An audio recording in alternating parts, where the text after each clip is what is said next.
ikaw na nagiyan ng pamilya, Feng. Mamamatay ka na. Ikaw talaga naninira sa kuya ko at pati kay Sisi. Hindi ka bagay na maging hipag ko.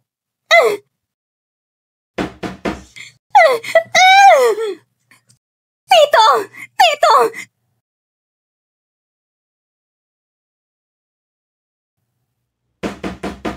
Tito! Tito!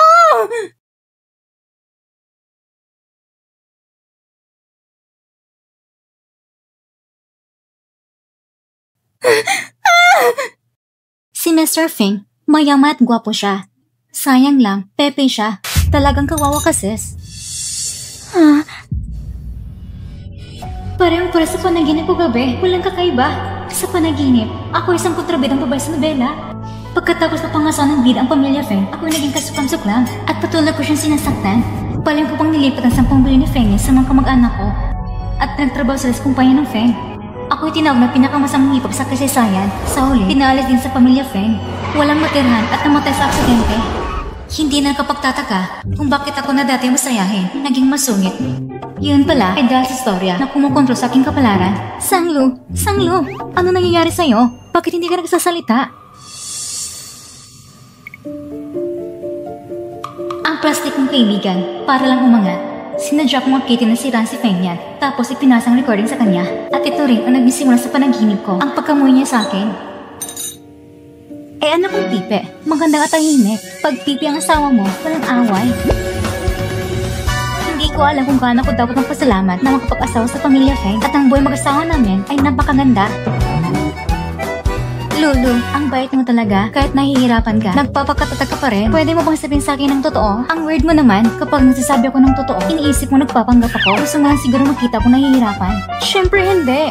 Mabuti naman kung ganoon. Kung hindi iisipin ko naging kaibigan kita, para lang silang pamilya ko. Lulu, nagkakamali ka sa akin.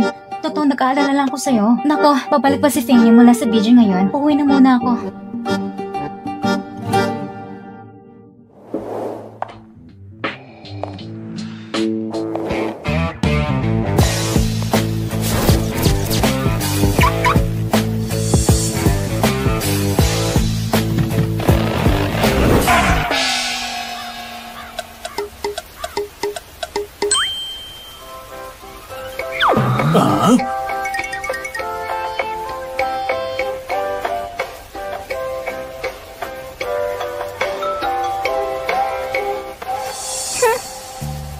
Yumaman ng bigla, pero di pa rin malis ang dugyot.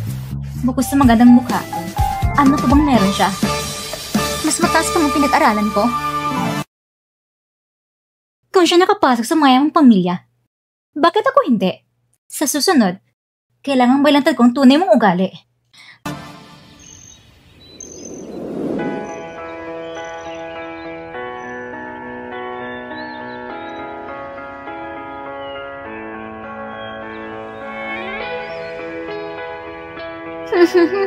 Nandito na ako.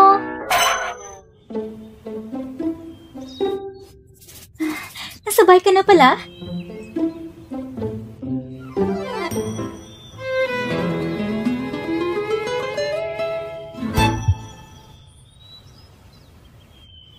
Kasalang napagkasunduan ng mga matatanda. Walang halong damdamin. Para lang kami magkasama na hindi magkakakilala sa iisang bubong. Pinakamainam na tawag dyan ay partners lang. Basta hindi manghihimasok sa isa't isa. Ayos na yun.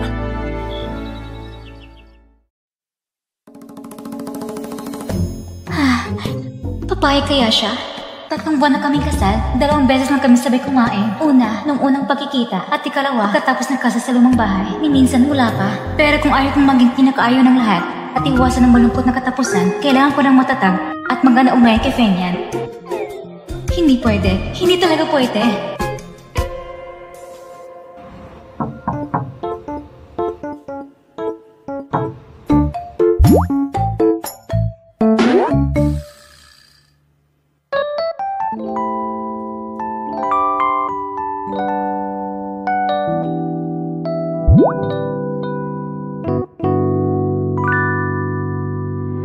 Sige.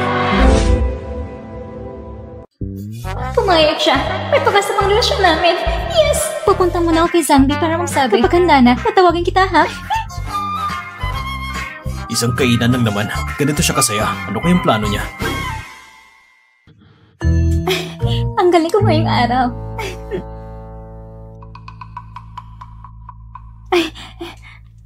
Mag-usap tayo. Bakit parang iba siya kaysa dati?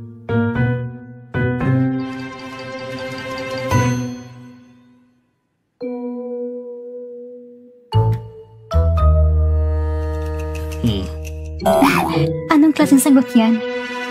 Walang ekspresyon? Pasensya ka na. Ako kasi nagtanong yan. Medyo mababaw na tanong. Pero bukod dyan, wala ka na ba ibang masagot? Ganito na lang. Ako ang magtatanong. Piliin mo lang kung ano ang gusto mong sagutin. Isulat mo na lang. Pwede ba? Ang ganda talaga ng sulat mo. Nung bata pa ako, nag-aral din ako ng financial pero isang buwan lang tapos tumigil na ako. Dapat pala nagpatuloy ako noon. Ikaw ba? Pinag-aralan mo din yon? Oo, nag-practice din ako ng matagal. Kaya pala. Tama, yung nag-practice lang talaga. Ang kayang gumawa ng ganitong sulat kamay, hindi nga ako niloko ng guro ko sa elementarya. Gusto ko sanang itanong, sa isang buwan, ilang araw ka ba nakakapag-stay dito sa Beijing? Hindi naman sa iniimbestigahan kita ha. Ako ay naiintriga lang talaga. Ang gwapo niya at ang ganda ng mga kamay niya. Kung hindi lang siya pipe, siguradong mas lalo siya magiging kamahanga.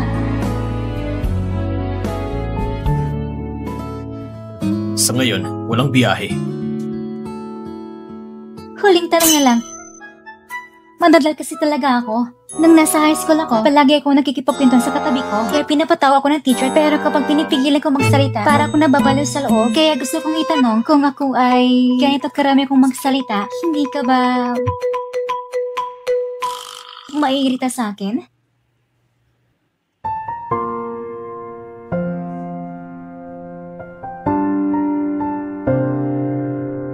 Ayos lang.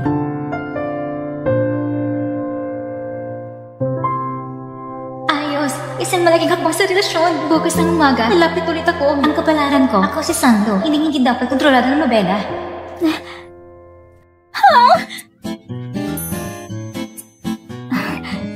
Magandang umaga.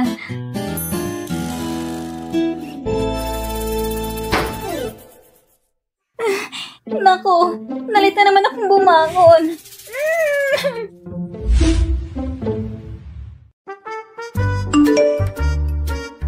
Ngayong gabi, gusto mo bang kumain ng sanggupsal? May nakita akong restaurant na magandang reviews.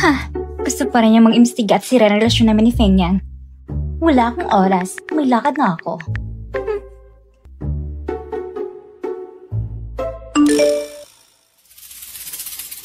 Lulu, sobrang lungkot ng pakiramdam ko ngayon. Gusto ko lang may makausap. Pwede mo bang kansilahin ang date at samahan mo ako? Gusto mo namang gamitin ang awa ko? Lumayas ka sa mundo ko. Pero kung sanggupsal, ay, bigla akong nag-crave. Ang sarap siguro ng sanggupsal. Hello. Mga kasama, itong bagong nabiling lupa, ayon sa plano, inigyan ako ng planning department ng 2 proposal. Samgyupsal, game ka ba? Mga kasama, itong bagong nabiling lupa, binigyan ako ng planning department ng 2 proposal. Isa para sa mga gusali, isa naman para sa community blocks. Sabi nila, ang dalawang ito parehong makakapagbigyan ng maximum na kita. Anong oras ka uuwi? Sabay tayo mag-dinner. Imri ko. May alam kong magandang kainan ng sanggupsal. Naging sunod-sunod na bang masyadong messages ko? Baka mainit siya sa akin? Pero, kahapon pa nga, sabi niya, ayos lang.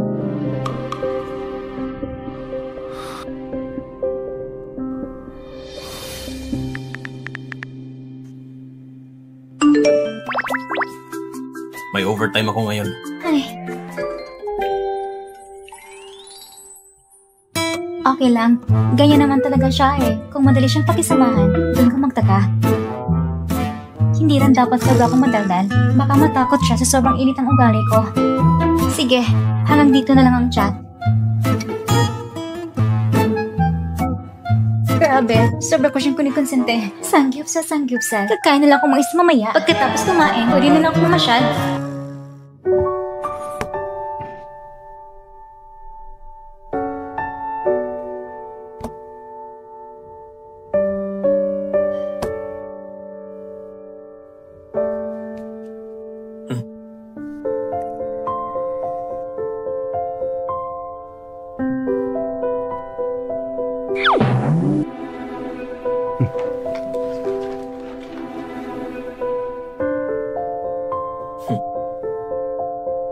Bakit hindi siya nagre-reply?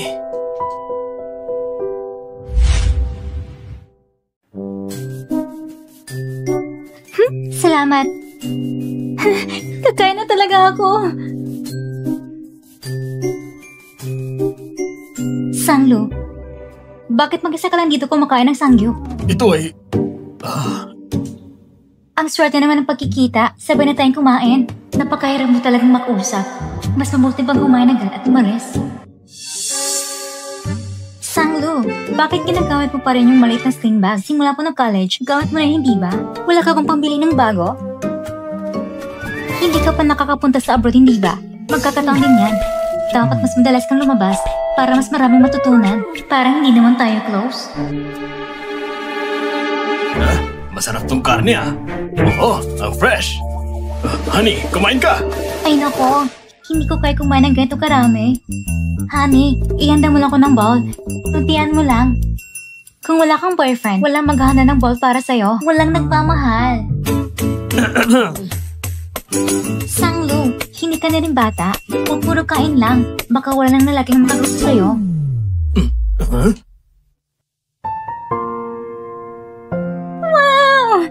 Wow! Hay nako, tigilan mo na yung mga lalaki na ganyan. Sa susunod, ipakilala ka ng asawa ko sa isa na may kinikita siguro 100K kada taon. Sakto lang para sa'yo. Feng yan. Akala ko ba overtime ka? Bakit nandito ka? Napadaan lang. Kumain ka na ba? Kung hindi pa, sabay na tayo. Sanglo. Ito bang boyfriend mo? Bakit hindi siya nagsasalita? Baka pipi siya. Uy, Sanglo. Bakit ka pumili ng pipi? Kaya pala hindi mo siya dinadala sa bahay? Ano ba? Bakit ka ganyan mag-isip? Pumili ka pa ng may kapansanan? Eh ano ngayon kung hindi siya nagsasalita? Tingnan mo, ang gwapo naman niya. Kahit titigan ko lang yung mukha na yan, kaya ko kumain ng katumangkot pa. Mananaginip ako ng masaya gabi-gabi. Hindi tulad ko, kung sino pang pinipili mo. Kaya katuloy hanggang ngayon may hawak na baby ball. Kahit dagdag na subo, isusuka mo pa. Anong sabi mo? Paano ka makapagsalita ng ganyan?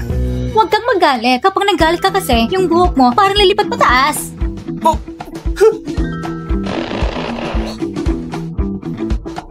Honey, tingnan mo siya! Okay lang, baby. Isusok ko lang sa'yo. Ako na maglalagay.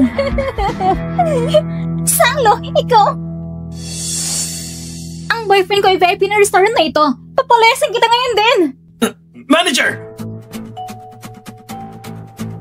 Kagalang-galang na VIP customer. Ano pong maitutulong namin? Palayasin niyo silang dalawa! Kami? Nagbabayad naman ako I-check ko muna. Pasensya na po, Ginoo. Ngayon, hindi na kayo VIP customer ng aming restaurant dahil istorbo kayo sa ibang kumakain. Makiusap, umalis na lang kayo ngayon. Ano? Bakit niyo kinansel ang pagiging VIP niya? Dahil sa palagay namin, hindi siya karapat-dapat maging VIP. Kung hindi pa kayo aalis, mapipilitan kaming palabasin kayo. Pakiusap.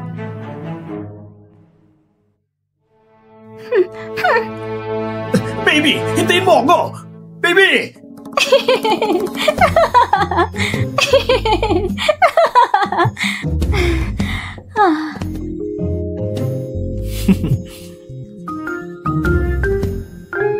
Ikaw may gawa nito, hindi ba? Grabe, ang sarap ng kain ko ngayon. Wala namang dahilan para sumira ng gabi, hindi ba?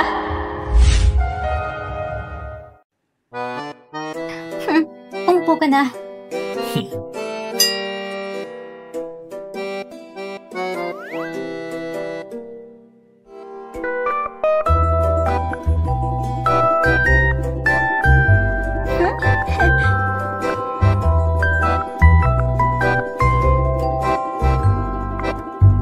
Luto na.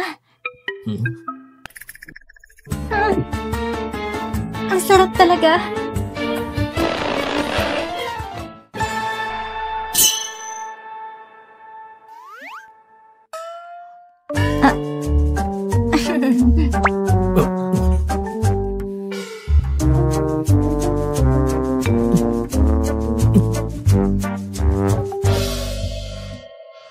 Ito ay Wagyu soft ribs. Dapat iniihaw sa katamtamang apoy para mabilis makulang katas ng karne. Tapos, hinaan ng apoy. Kapag ang ibabaw nito, naging napakagandang kulay caramel, pwede na itong kainin. Tandaan, pang malambot at makatas, sobrang nakakasatisfy. Sige, tikman mo. Oh.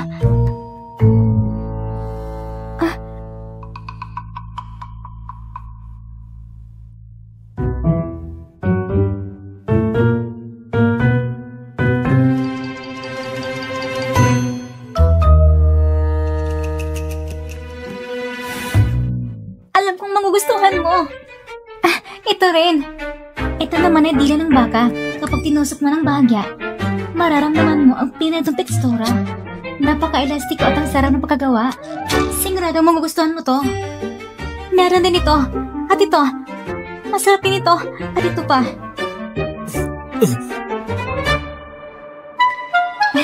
Sige, kumain ka na.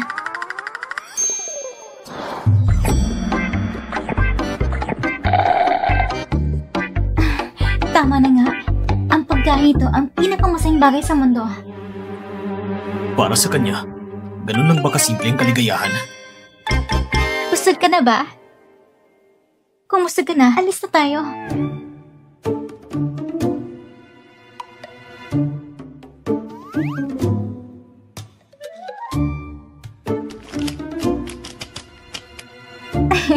Tara na.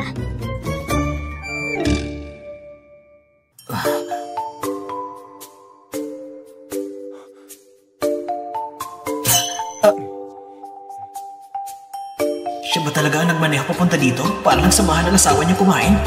Napakabihirang pangyayari. Pwede na itong isulat sa kasaysayan. May alam akong isang buffet barbecue. Napakasarap. Sa susunod, dadalhin kita doon. Mahilig ka ba sa inihaw na isda? Masarap din ang inihaw na isda. Meron pang chicken hotpot at ito sa malaking kawali. At saka... Sandali lang. Uminom ka muna ng malamig at matamis ng buko.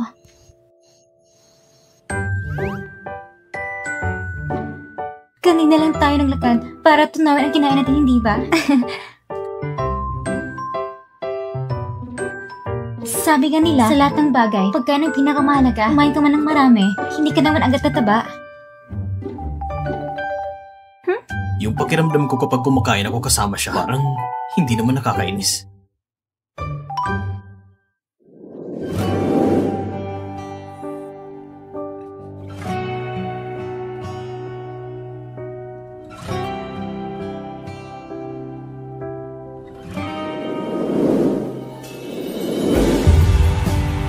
Tamis.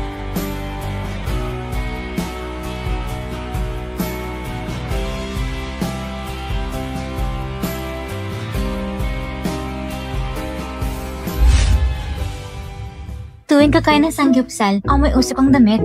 Pero ang bango ng amoy ng orange shampoo.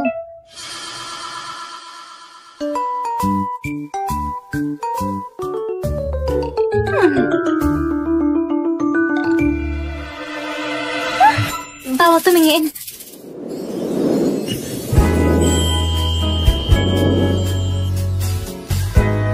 Ha?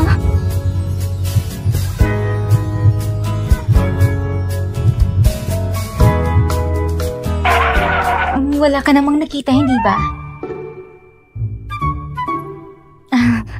Yung timbang ng babae. Sekreto lang yun.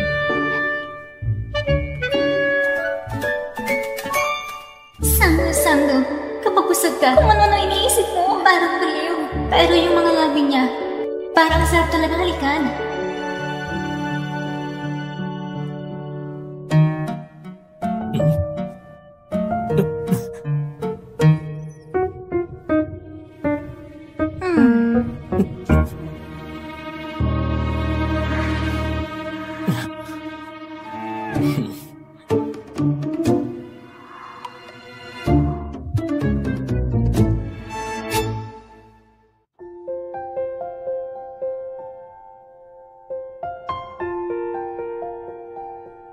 Pinakamahusay na milk tea ng taon. Pinakamahusay na hotpot ng taon. Grabe, ang gwapo ng asawa ko. Sa sobrang gwapo niya, parang tuloy-tuloy haway ko. Masyadong madaldal. Masyadong masigla. Parang agos ng malakas na ilog. Samantalang ako, ibang-iba ang mundo. Manatili na lang sa papel ng mag-asawa. Huwag na makialam sa isa't isa. Yun ang tamang distansya para sa amin.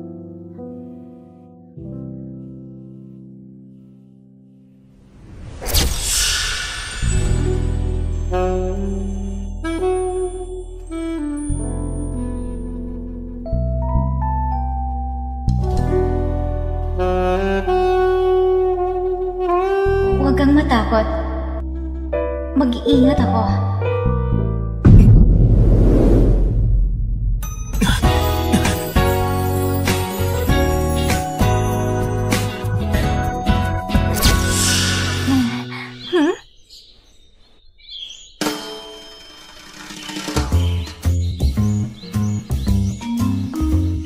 Nako, nalita naman ako.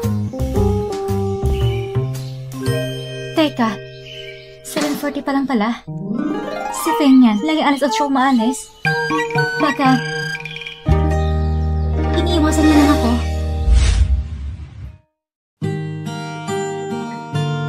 Pasensya na sa story dito sa Moments. Mga kaibigan, ipapakilala ko. Ito talagang totoo kong asawa. Mr. Feng, may mga dokumentong kailangan niyong pirmahan.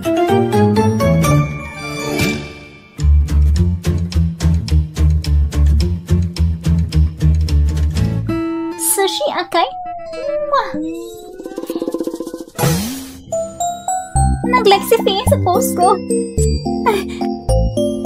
Sabi ko na nga ba, hindi siya iiwas sa akin. Nag-like siya sa post ko. Ibig sabihin, nagbibigay siya ng magandang senyales.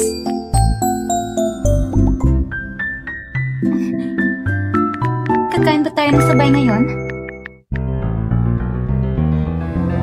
Ngayong araw, may promo sa Wayang Private Kitchen sa baba. Kapag nahuli tayo, wala ng pwesto. Ano? Anong petsa? Walo nga. Karaniwan, ang mga ganitong promo, mas alam mo kasi sa akin. Ikaw, Walo? Iyon mismo ngayon, pupuntang mga kamag-anak sa bahay nila Mama at Papa, kasama pang nagkakainis na pinsan. Hindi sinasadya mabanggit ni Papa na si Feng ang asawa ko. Pagkatapos, napilitan akong sumunod sa mga walang kwentang hiling ng mga kamag-anak ngayon.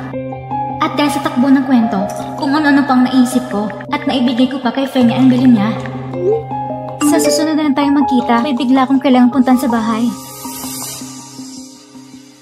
Shake, humanap ka na lang iba na sasama sa'yo. May lakad pa ako, mauna na ako. Kailangan mong pigilan trahedyang ito. Wala sa simula pa lang. Sabihin mo, itong kasal ni Lulo, hindi ba't masyadong biglaan? Ni minsan hindi pa natin nakita ang asawa niya. Ano sa tingin mo? Tawagin na lang natin siya dito? Dapat man lang magkasalo-salo tayo. Ay nako, ano ba yan? Ngayon ay bagay na bagay. Tatawagan ko na siya ngayon din. Sandali lang! Huh? Sandali! Si Lulo'y nandito na. Oy, Lolo. Lala kang gumanda. Kumusta ka na itong mga araw? Siguro hirap ka na sa trabaho sa TV station. Hindi naman, ayos lang. Lolo, bumababa ang sahod sa TV station? Narinig ko kasi maraming kumpanya ng bawas ng sahod. Siguradong hindi nakaligtas ang TV station ninyo. Hindi bumaba. Tumaas pa nga. Mas mataas pa kasi sa pension mo. Malaki ang itinaas. Sanglo, kanina lang, pinag-usapan ka namin ng papa mo. Ikaw naman, ikinasal ka ng palihim ni hindi mo man lang ipinakita ang asawa mo. Tingnan mo ang pinsan mong babae, yung boyfriend, nung unang pumunta sa bahay namin, nagdala agad ng puro mamahaling gamit, sigarilyo at alak na libo-libo ang halaga. Eh ang asawa mo, ano ang dala? Parang isang malit na yawan ang binigay. Oo nga, yung puting bench na nakaparada sa baba sa tapat ng building ninyo, binili yun ng boyfriend ni Xiaoxiao para sa kanya. Dahil naaawa siya kay Xiaoxiao, kaya bumili pa ng sasakyan para sa pagpasok niya. Pati yung mga bag sa bahay, pati mga damit at sapatos, sobrang dami, hindi mauubos isuot. Ay, congrats naman sa inyo. Pwede nang ituro na bayad sa abala. Sanglo! Ingit ka lang kaya ganyan ka magsalita. Ay, hindi hindi naman ganun kalakas ang sikmura ko para kahilan kahit anong marumi. Ikaw? Yung pipi nung araw, siya bang asawa mo? Talagang nakakahiya. Bakit ka makaasawa ng isang nagkapansanan? Sino nagsasabing nakakahiya si Feng yan? Sasabihin ko sa inyo, si Kang Lo ay kinasal sa Feng Group mismo. Ang asawa ko, taga-benta na ng haplas. Ang Feng Group, sa loob ng ilang taon, sa pamumuno ni Feng Yan, napakalakasan ng negosyo. Yan yung asawa ni Lulu.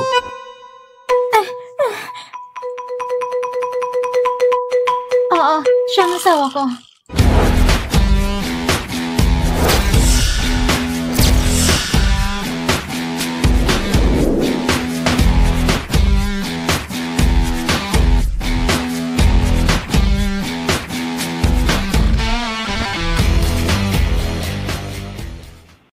Dami kong asawa.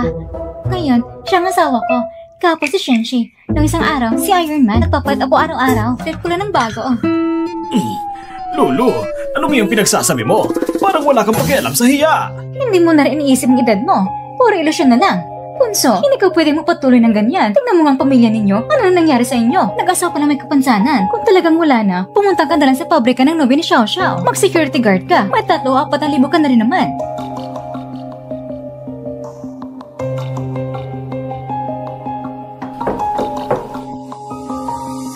Dumating na!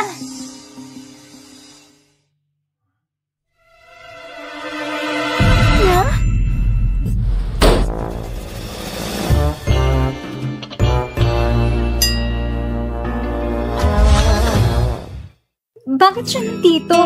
Sino yan? Si Ayan ba yan? Sige, pumasok ka. Umupo ka.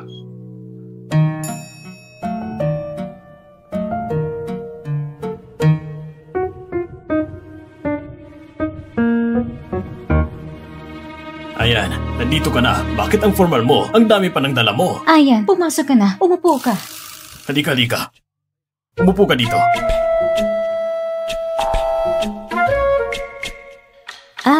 Alam ko na. Baka naman alam ninyo na nandito kami. Kaya bumili ng maraming bagay para lamang magyabang. At pati umupa pa ng tao para magbitbit. Lulu, isang pamilyang naman tayo. Huwag ka nang gumawa ng kanyang palabas. Uy, Lulu, kakatapos lang sabihin ng papa mo na siya ngayon nasa TV. At huwag kang magula, kamukha naman talaga niya. Pa, ano bang tingin mo? Ang laki ng kumpanya ng Feng Group. Paano naman magiging TV ang presidente? Paano niya pamumuno ng kumpanya? Kung tutusin, tama ka rin, si Lulu. Puro kwento lang ang pinagsasabi, di ba? Ang tanda na pero wala pa rin direksyon. Kailangan na siyang pagalitan. Imbes, nakakahanap lang siya na magbebenta ng pangrayuma. Kaya pinapakilala namin sa'yo, hindi ba mas mahal kaysa sa kanya?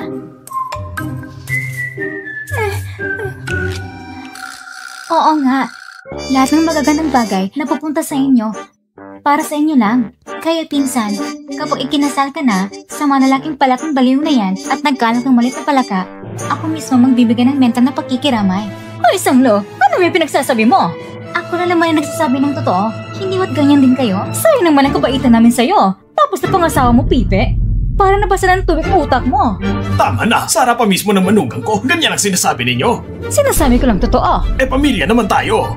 Kung lahat kayo hindi masaya, umalis na lang kayo. Sige, alis. Totoo naman ang sinasabi ko. Wala kayong kagalang-galang. Umalis kayo. Para rin naman sa kabutihan ninyo. Ay nako, bakit nyo kami tinutulak? Alis na. Dahan-dahan kayo. Hindi na namin kayo ihahatid. Sige na, alis na.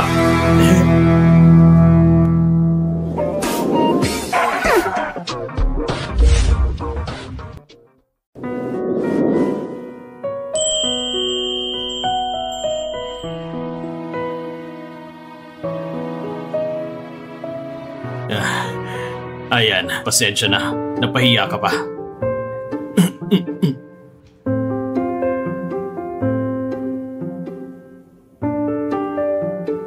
Ayos lang. Laosang, magluto ka na mga espesyal mong putahe. Sige. Shalo, ika na bala si bisita. Apa.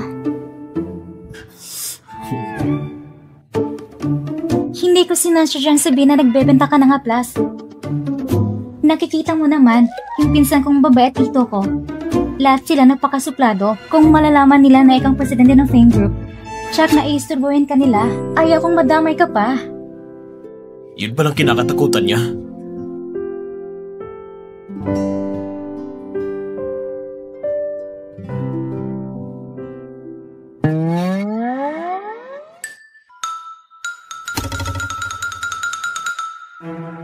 Tutulungan ko muna si Papa.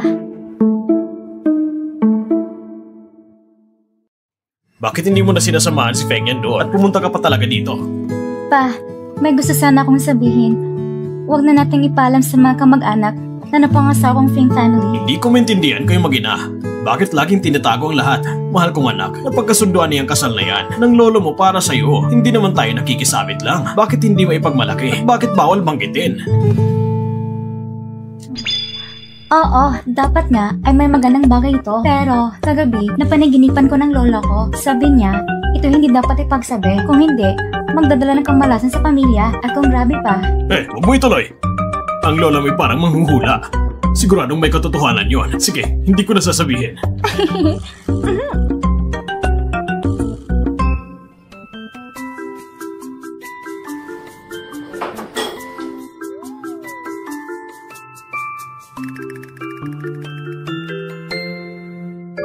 Pa, magprito ka pa ng isda. Dadalhin ko.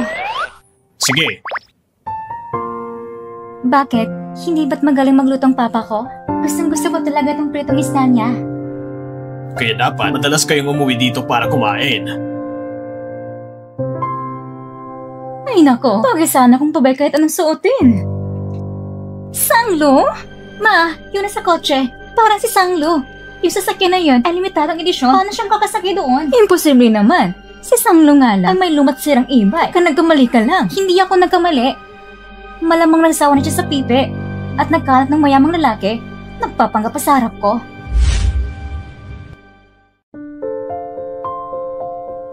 Paano gamutin ang selective mutism? Sa mga espesyal na kaso ng mutism, kailangan ng tiyaga at paggabay ng pamilya upang matulungan ng pasyente na buksan ang kanyang damdamin at hindi na umiwas magsalita. Sakto naman! Magaling akong makipag-usap. May oras ka ba ngayon? Mag-usap tayo.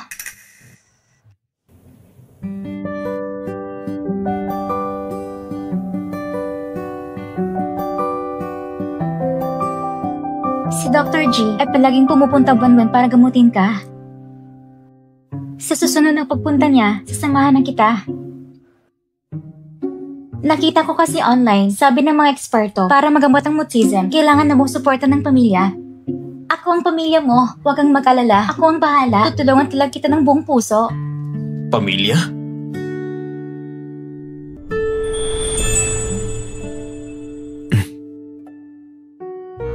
Promise.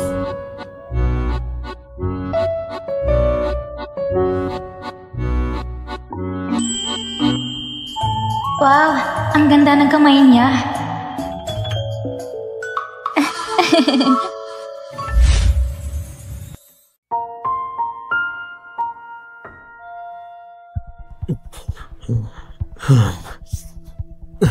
Asan ang gamot?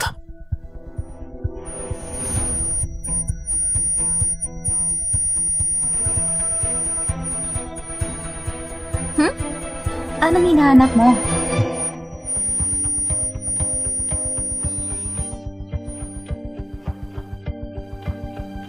Naganap ako nilang karanasan mula sa mga pasyente ng mutismo, mga kwento ng pagaling. Kung may oras ka, basahin mo, baka makatulong. Sige, magtrabaho ka muna. Aalis na ako. Ewan ko ba kung bakit. Kapag nararamdaman kong presensya niya, nagiging komportable ako. Salamat. Yung malamig na lalaki yon, siya pang nauna. Tama nga, Lulu. May kabula ng pagsisikap mo.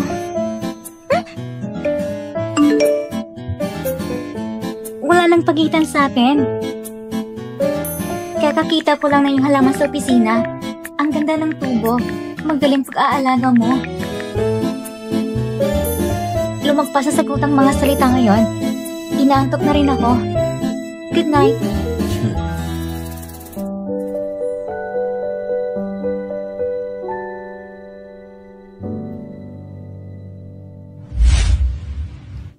May isang private restaurant ng Hawaiian cuisine na malapit. Sige, ayos lang. Mag-picture muna tayo dito. Ako munang kukuha sa'yo. Ate Lo, tingnan mo.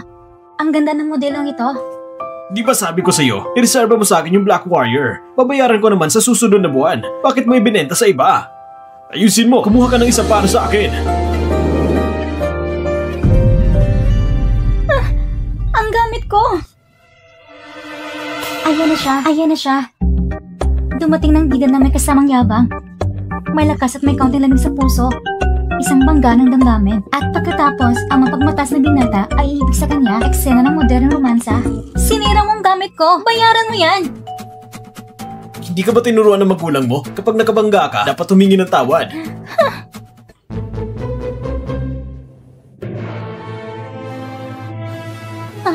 Huwag ka nang tumingin. Alis tayo. Hoy, bakit ka tumatakbo? Nakita na kita! Parang ikaw tinatawag ng gwapong mo. Hindi, nagkamali lang siya. Hipag, pwede ba kung makahiram ng pera? Ibabalik ko sa'yo mamaya. Tutulong ka ba o hindi? Kung tutulungan ko, baka masirang kwento. Kung hindi naman, mas lalo sa mga impresyon. Baka mas lalo ako mapahama. Wala akong pera. Walang pera? Asawa ka ng kuya ko, tapos sasabihin mong wala kang pera? Ang liit ng pinagmunan mo. Ang kuripot mo pa. Nakatan-deposit lahat ng pera ko. At yung kay Feng yan, hindi dapat galawin. Ganito na lang. Ibibigay ko sa relo, baka pwede mong isanla at makakuha ka pa ng kaunting pera. Nakakatawa ka naman. Itong sirang relo na to? Hindi ka ba nahihiya? Ayan, ayaw mo naman pala. Mukhang tumulong ako. Pero wala talaga akong naitulong. Sige, ito ang relo. Gagawin kong panagot, mananatili ito sa akin. Kapag may sapat ka ng pera, saka mo tubusin. Kaya pala siyang bidang babae. Ang bilis niya mag-isip. Mag-add tayo sa WeChat. Na-add na agad. Kahit nag-iba ng konti ang kwento. Para ng direksyon. Nagkaroon sila ng ugnayan. Hindi ko pare mababagong takbo ng kwento. Kung hindi ko siya pinigilan, hayaan mo na lang siyang mamatay? 22 ka na. Anong ibig mong sabihin? Matuto pa na asikasin ang sarili mong problema. Sabi ko na nga ba, hindi ka mapagkakatiwalaan. Nung pinakasalan mo si kuya, ginawa mo lang mo yun para sa pera niya? Naalala ko, nung kasal, ang laki ng binigay niya sa'yo. Lahat ba binigay mo sa pamilya mo? Ngayon, konting pera lang, parang hinihiwa ka na. Ang buong pamilya niyo, parang langgam ano? Bastos ka! Magtaga na kitang tinitiis! Bakit ka sumisigaw sa akin? Tinutulungan na nga kita ngayon. Hindi mo man ako pinasalamatan at nandito ka pa, nag-iinsulto sa akin. Kung susubukan mong maging bastos ulit, mag-ingat ka. Isusumbong kita sa kuya mo. Subukan mo lang. Tingnan natin kung hindi ko gagawin, ha? Uy, wag. Sige na. Alis na lang ako. Sanglo, ikaw nga ba talaga? Sanglo, bakit mo ako dinila sa WeChat friends? Nagkamali ka ba? Tinatawagan rin kita pero hindi ka sumasagot. Ang dami ko pang gustong sabihin sa'yo. Bakit ka nandito? Sanglo, sa station nyo naman ang event na nag-ibita kay President Feng. Hindi mo ba alam? Hindi ko alam. Nakalimutan ko. Iisa lang bubong na tinitira nila. Pero sa Sanglo pala, hindi alam na pupunta si President Feng dito sa investment fair. Mukha talagang parang estranghero na lang sila. Kailangan ko magpakitang gilas para maalala ko ni President Feng. Bye, Sanglo. Magkakakilala kayo? Achoo! Grabe si Miss Kwan. Ang bango naman ng amoy. Ah, hindi. Hindi kami magkakilala. Sino siya? Ha? Hindi ba siya si President Feng ng Feng Group? President Feng ng Feng Group! Nandito na rin siya! Ang laki pala ng event ngayon! Hindi ko akalaing mainditahan pa siya.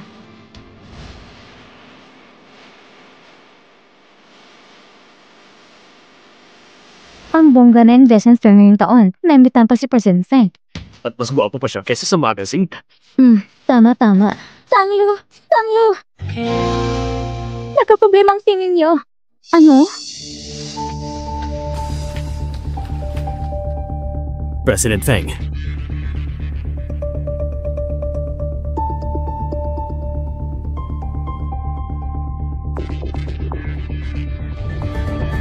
Parang hindi ko pa siya kailanman nakilala. Wala bang parang para ayusin? Problema ba ito ng file o ng kagamitan? Problema ng file. Kahit ang backup na USB, hindi rin gumagana. Lumalabas na sira ng file. Susubukan ko. Kaya mo ba? Kung hindi susubukan, paano malalaman?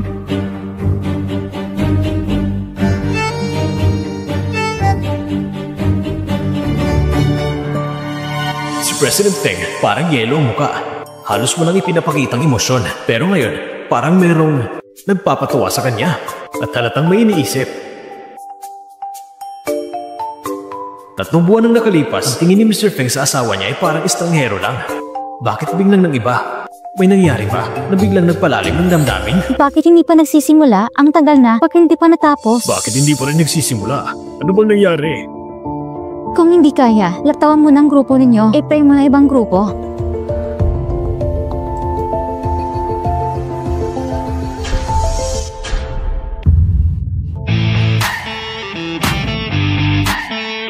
Laberto sila.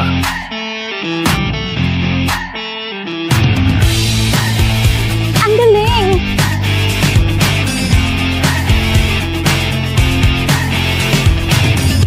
Mr. Feng, ako si Guan Xixing mula sa Departamento ng Promosyon. Ang proseso ng conference ngayon, akong namahala. Mr. Feng, nauuhaw ka ba? Ikaw? Bukas, pumunta ka sa Nangfeng branch. Bawal ka na magpakita sa headquarters. Kasi Nangfeng branch ako pupunta. Paano ko makikita si Ginoong Feng? Di ba siya si Sanglo ng Group D? Kanino siyang sasakyan sumasakay? Malamang, isa sa mga investors na bigatin.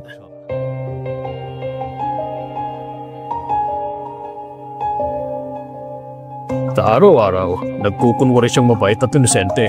Pero lalo palang mapanlinlang sa likod ng lahat. Tara na. Hinihintay mo ba ako para sabay tayong umuwi?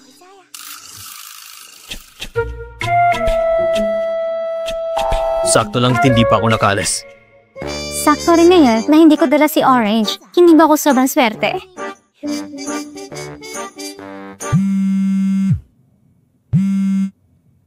Lolo, may sponsor tayong malakas na gusto ng proyekto ng grupo natin. Eksklusibong pamagat, 80 milyon. Alam mo ba kung sino? 80 milyon? Sponsor Daddy. Luluhod ako sa kanya bilang pasasalamat. Ang Feng Group. Sa Feng yan!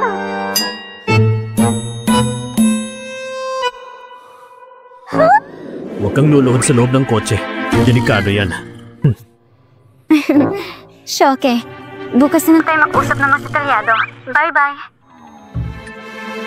President Feng, talagang kakaibang paningin mo. Tunay na kayo sa negosyo. May malayong pananaw. Matalas ang mata. Ikaw pinakamanining ng bituin. Sa mapa ng negosyo, sa isang galaw mo lang, nabago na buong industriya. Isang plano mo lang, naging tagumpay mo lang malayo. Yung iba, buong buhay, hindi maabot ang pangarap. Isang suping galaw lang. Isang pyesa sa laro, ang kakayahan mong bumasa ng merkado para may kakayahan kang mahula. Bawat takbang na investment, tila ba kinagubay mismo ng kapalaran?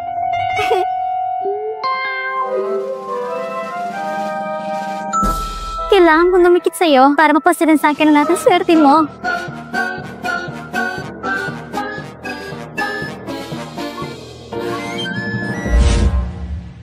Kahapon, nakita mo ba ang presidente ng Feng Group, si Feng Yan? At ang gulo ng mukha niya, grabe. Sobrang tangos ng ilong. Narinig kong may asawa na siya. Gabi-gabi, nagpapangiti sa panaginip sa gwapo niyang mukha. Sayang lang, pepe siya. Pero baka ngayong mga impit na ong mas nakakaakit. Shosan, ayos ka lang ba? Ayos lang ako. Magpatuloy lang kayo.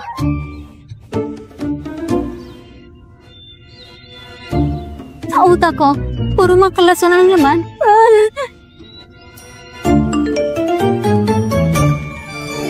Si Dr. G, darating ngayong Sabado. Pero mas gusto ko pa rin na makapagsalita si Feng Yan. Ate, nasa baba ako ng kumpanya mo. May sasabihin ako.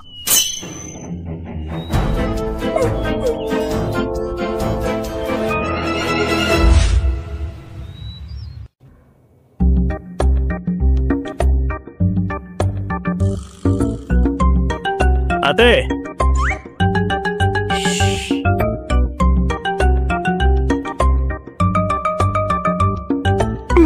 Tumahimik ka nga.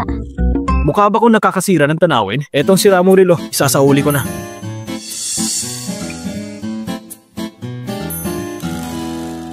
Ay, kung kapatid ko lang siya, bibigyan ko siya ng kumpletong pagkabata. Sa orihinal na kwento, si Feng Yi, nagmotor ng mabilis sa gabi ng ulan at nadaanan ng pagguho ng lupa. Natamaan ng mga batong bumagsak sa hita. Mula noon, ang buwan na ekspresyon niya, hindi na mula lumitaw. Tama ate. Pinilit ako ni Xiao sinadalhin nito sa'yo. Nadala ko na ang gamit. Alis na ako. Feng Yi, Mag-ingat ka sa pagmumotor. Kapag umuulan, huwag ka na sana magmotor. Lagi nga sinasabi ng kuya mo sa akin na nag-aalala siya para sa delikadong motor. Alam ba ng kuya na dahil sa pagbili ko ng motor, lumampas ako sa allowance ko? Ikaw ba nagsabi sa kanya?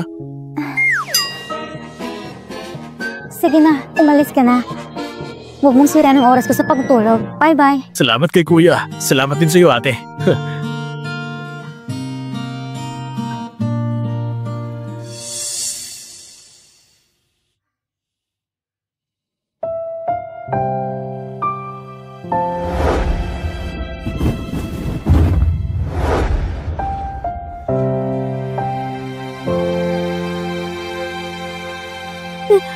Dahil binigyan ako ng pagkakataon ng langit para muli isuot ng kwento ng buhay ko, dapat kong gamitin ang sarili kong mata para muling makikilala sila.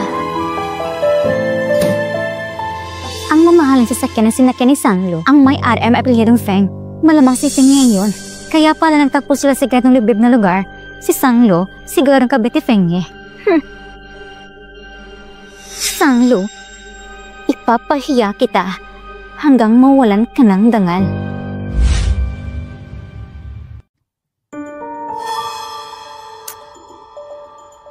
Ay naku, Xiao. Nasulat reklamo. Makikita ba ng boss si Sanglo? Siyempre, nakita na at natanggap na nila. Sa palagay ko ngayon, kinausap na siya ng boss niya. Ganito kasing kumpanya, pinakatakot sa skandalo.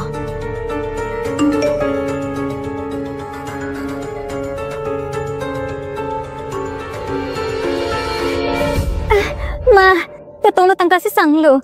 Kailangan ko siyang makita mismo habang pala siyang talunan. Ay, yung pag-asawang Sang, tangilibo sa baba. Sabihin natin sa kanila, natanggal si Sanglo. Tara!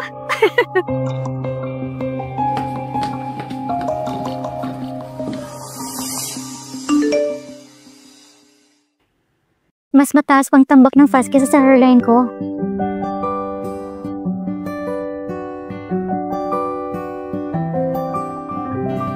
President Feng, kanina, pumunta ako sa TV station para kumpirmahin ang kontrata ng investment.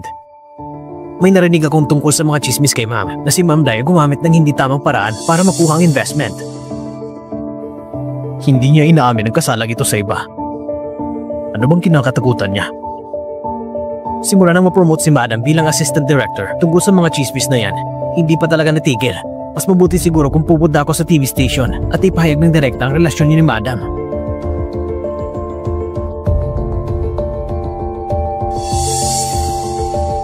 Pupuntahan kita sa TV station, sabay tayong uuwi sa lumang bahay para kumain.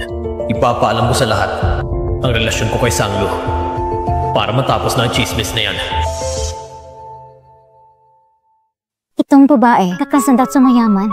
Ay nako, umaasa lang sa lalaki. Walang magandang kahinatnan. Kita mo? Oo nga, ang babae, kung walang kakayahan, hindi talaga oobra. Huwag natin siyang tularan. Tama ka.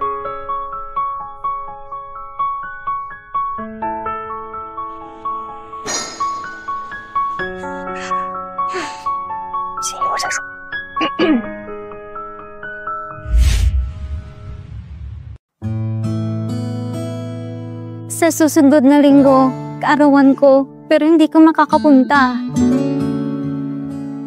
Masyado itong biglaan, pero hindi kita makakalimutan. Hindi ba ito yung umaasa sa katawan para makakuha ng puhunan? Si Sanglo! Bakit siya natanggal sa trabaho? Anong iniinom mo sa agahan? Pampurga? Bubukas ng bibig para maninira? Sa tingin ko ikay kumakapit sa mayaman. Mahina na bang negosyo mo? Kaya lahat na nakikita mo, parang karibal? Nung gabing matapos ang pulong sa pamumuhunan, nakita ko siyang sumakay sa mamahaling kotse. Pinatanggal na siya. Tama lang sa kanya. May asawa na, pero kumakapit pa rin sa mayaman? Ganito kabigat ang problema sa asal niya? Gusto mo pa rin mong trabaho sa estasyon? Sumama ka na rin sa asawa mo na magbenta ng haplas. Ikaw! Alam ko na. Ikaw ang nagsulat ng reklamo, hindi ba? Sanglo, gawat mo pasalamat ka na pinsan mo ako dahil mas mabilis mong makikita ang katotohanan na isa ka lang palang laruan. Kung hindi, sa laki ng issue na pagkakatanggal mo, bakit hindi ka niya tinutulungan? Asawa ko siya. nangangarap ka pa rin sa araw. Ginawa mong anak ng pamilya Feng ang isang inutil at pipi. Kung siya ang asawa mo, lulod ako rito. At yuyo ko para humingi ng tawad sa'yo.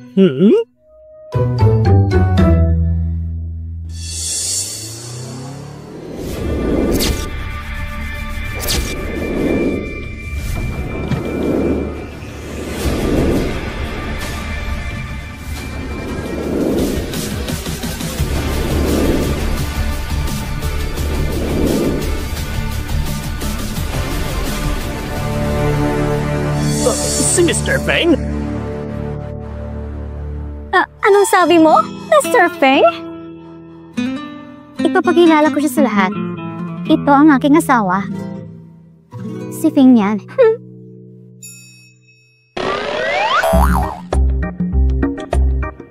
Asawa mo? Hindi ba't pepela siya na nagbebenta ng haplas? Paano siya magiging si Feng yan? Hay, anong sinabi mo kanina? Sabi niya, kasi Feng yan ang asawa ko. Luluhod siya at yuyo ko para humingi ng tawad.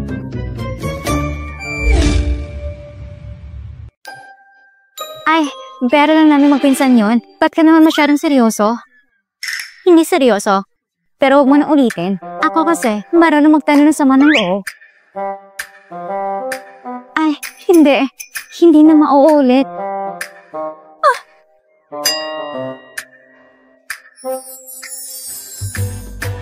Syake, sa susunod, ako na naman tayo sa kainan. Paalam! Wow! Ang bagay nilang dalawa. Parang perfectong mag-asawa. Nako, namamanit ang binti ko.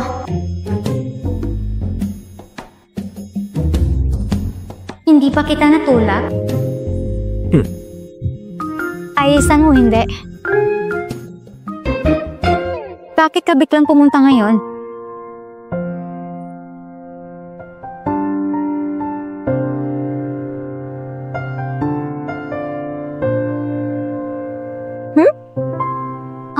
Ay nako, pasensya na. Sobrang busy ko kasi ngayon. Hindi ko na nabasa ang mga mensahe mo. Hindi mo naman kailangan sumundo pa. Kaya ko mag-taxi mag-isa. Bilang asawa mo, tungkulin ko ipagtanggol ang pangalan mo.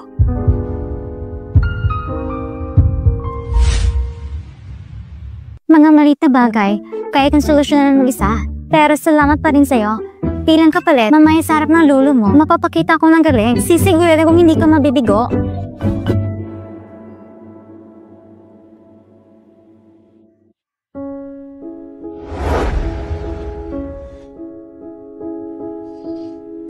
Ano nga mo ito? Pwede bang kainin ng taong yan? Ista ka lang naman ang kasamba na binabayaran ko.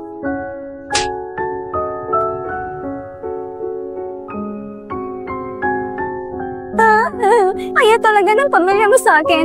Pati mga katulong, inaapi ako dahil wala akong yaman. Nagkakainis na kwento. Ginawa kong tanga at malupit.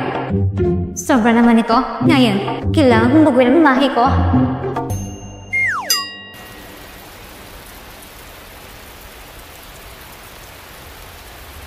Para maniwala si Lolo na maayos na pagsasama natin, pagpasok natin mamaya, magpakita tayo ng pagiging malapit. Ganito. Gusto mo bang hawak kamay o yapag sa balikat?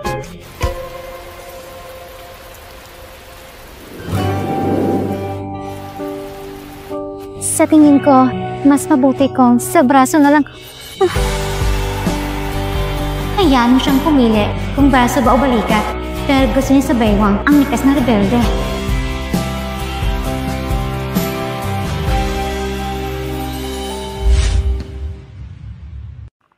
Lolo, nandito na kami. Ang galing niya magpa-cute pero akala niya masinolo madaling paasahin ng matanda. Yan ang dating hari ng Teng sa Jiang City. Halika, halika. Xiaolo, dali, tingnan mo. Ito ang nitrato namin ng lolo mo nung sumali kami sa ukbo. Siyempre, kayong pinakagwapo. Magaling ang mata mo, Xiaolo. Noon, gwapo rin ang lolo mo, hindi ba? Umupo ka, umupo ka. Abay, 21 ka na. Anong plano mo sa hinaharap? Itutuloy mo pa rin ba ang pagsusulat ng kanta? Lolo, hindi ka tag sinusulat niya, kundi isang basura ang ginagawa niya. Aray ko. Sumasakit ang tenga ko. Anong klaseng basura nagsasalita kanina? Abay, gusto mo bang masuntok na naman kita?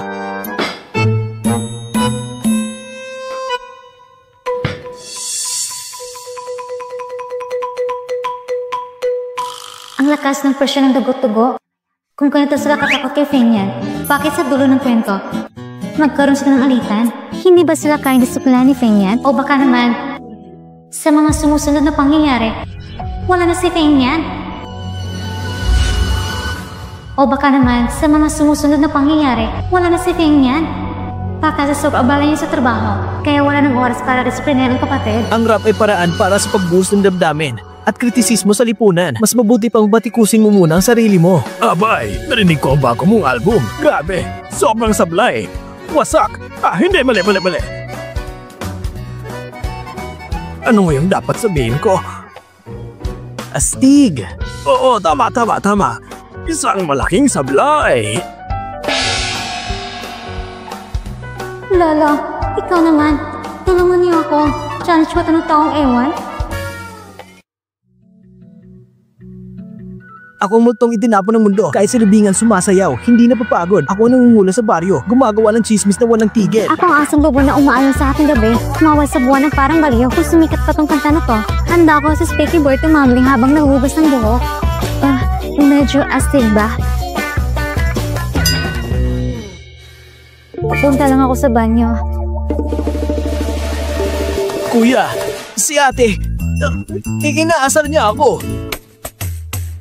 Buong gabi ako napakitang gilas, pero palpak pa rin. Ilang pagsubok ko bang kailangan para maging ganito siya kakalma at mahinhin? Hello, Mama? Lulu, kumusta ka nitong mga araw? Hindi ka pa inapin ni Fenian? Hindi po. Mabait siya sa akin. Kagagala na namin sa lubong bahay para kumain. Mabuti naman.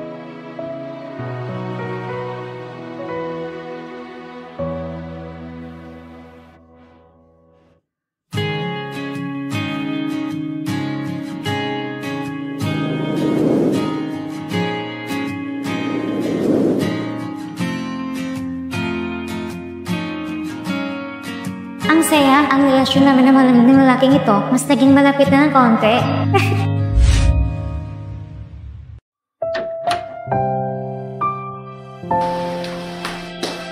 Bigla ko inatasan ng istasyon.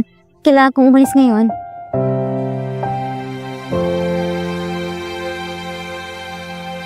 Huwag kang magalala. Babalik ako agad. Nangako kung sasamahan ka sa gamutan. Bye-bye. Bigla kong inaabangan ang araw na makapag-usap kami ng normal.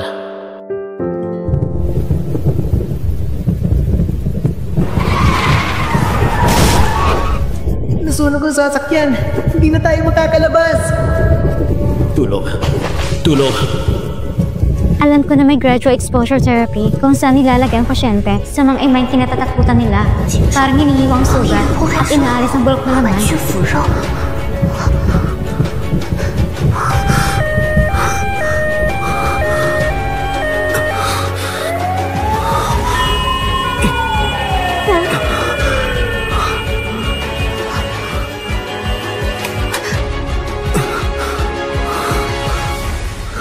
Ayan.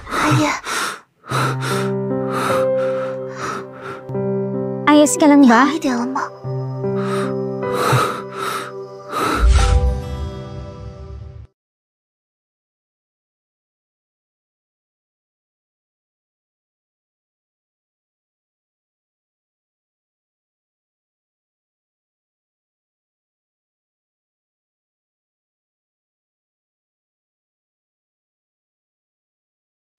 Ngayon, maganda ang naging epekto sa gamutan ni Mr. Feng. May sinyalis na siyang magsalita.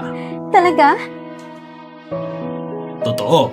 Pagkatapos ng gamutan ngayon, mga 3 o 4 na araw mula ngayon, posible magkaroon siya ng insomnia, kaya kailangan bantayan ng pamilya. Sige, tatandaan ko. Oo nga pala, kapag ang pasyente ng mutismo nagpapakita ng pagiging bilas, maaari itong palatandaan na magsasalita na siya, kaya kailangan niyo siyang bantayan.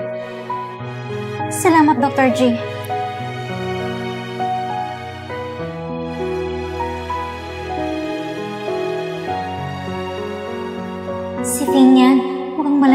seryoso? Paano ako kayo magpalabas ng emosyon niya? Imbitahan siyang manood ng horror movie o kaya maglalaro na nakakatakot na escape room. Pero natatakot ako eh. Mas mabuti siguro sumakay kami ng roller coaster. Hindi ko alam kung ano magiging reaction niya.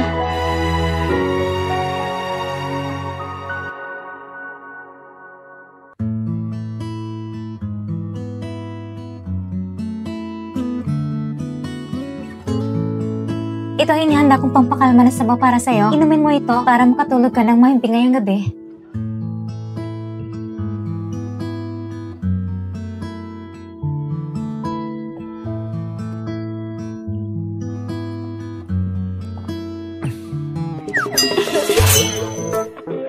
Simula ngayon, samahan kitang matulog ng maaga.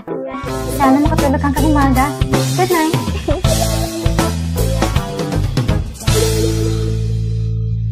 Sa tuwing matatapos ang gamutan, kahit pakainom ako ng pampakalma, lagi ko pa rin napapanaginipan buong gabi. Siguro, hindi rin magiging kakaiba ngayong gabi.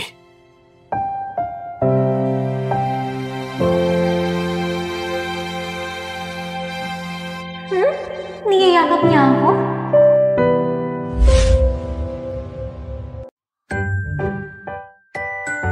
Madam, hindi ka ba nakatulog kagabi? Hindi lang kagabi. Sunod-sunod na gabi na kung walang maayos na tulog.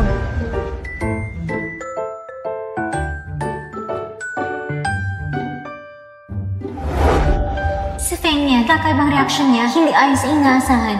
Niyakap niya ako habang natutulog. Maghahanda ako ng dagdag na isang mangkok ng sabaw. Mamayang gabi, inumin niyo ito kasama ng asawa mo. Hindi mo na kailangan ipagluto pa si Feng. Lahat ng gamot may kaunting lason. Hindi maganda kung sobrang iinom. Pinapakiusap ng station manager na makipag-ugnayan tayo ni kapag sumagot ng tawag. Okay, pwede. Hello, Shizune? Sige. Usap-usap lang. Na parang hindi pa nangyari sa atin dati. Pag-usapan na lang natin sa Lunes.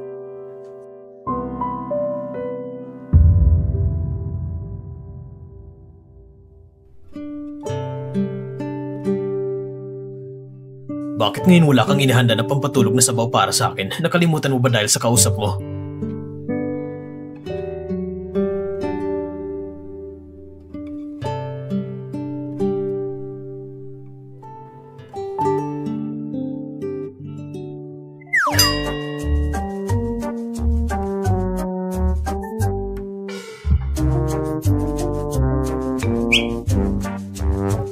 Bago matulog, malinaw naman na wala akong inahandang pampatulog na sabaw para sa kanya. Pero bakit niyakap pa rin niya ako?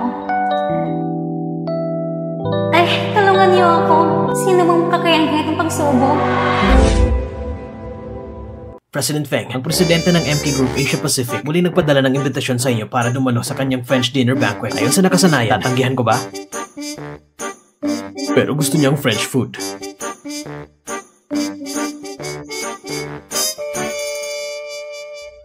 Hindi ba ako nagkakamali? Pumayag si President Feng.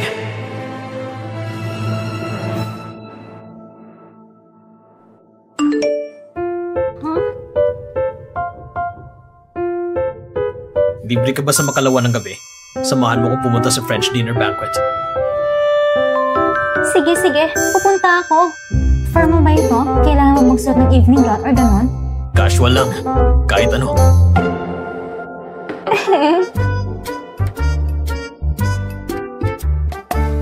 French food?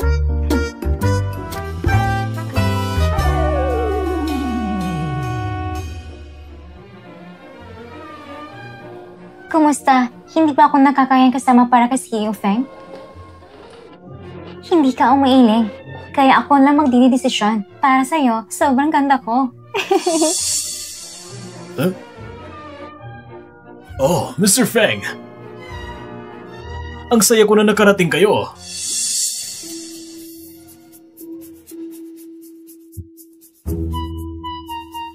Pakiramdam ko, parang nadadagan ako ng presensya niya. Parang isang giraffe sa zoo. At ikaw naman ay parang isang polar bear. Isang tipak na yun sa loob ng museo. Wow, ang ganda. Siya ba ang asawa mo? Hello. Hello.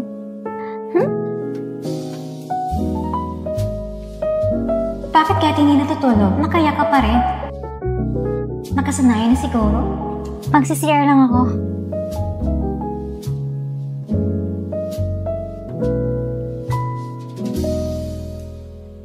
Ang ganda ng kasama ni Mr. Feng. Sayang lang talaga. Ako bang pinag-uusapan nila? Nakapag-asawa pa ng pipe. Hindi naman sayang. Pipi at flower vase. Bagay na bagay. Hindi rin naman pala mapili ang Chino. Maski pipe, kayang ilagay sa pedestal. Hindi nila naiintindihan ang salita natin. Maganda, pero tanga. Kaya mo mag-alaga ng isang inutil na walang bibig. Ang bibig ng asawa ko ay nasa akin. Hindi sa inyong karapatang humusga. At ang mga bibig ko ay nasa kubeta. Tapos na mapunan pero gutom pa rin kayo. Kaya naghahanap kayo ng pagkain sa pintuan ng banyo.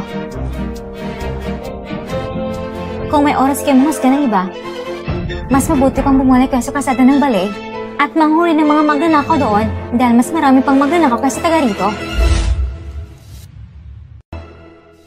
Kami mga bisita ni Lucas. Paano ka nakapangas na insultuhin kami?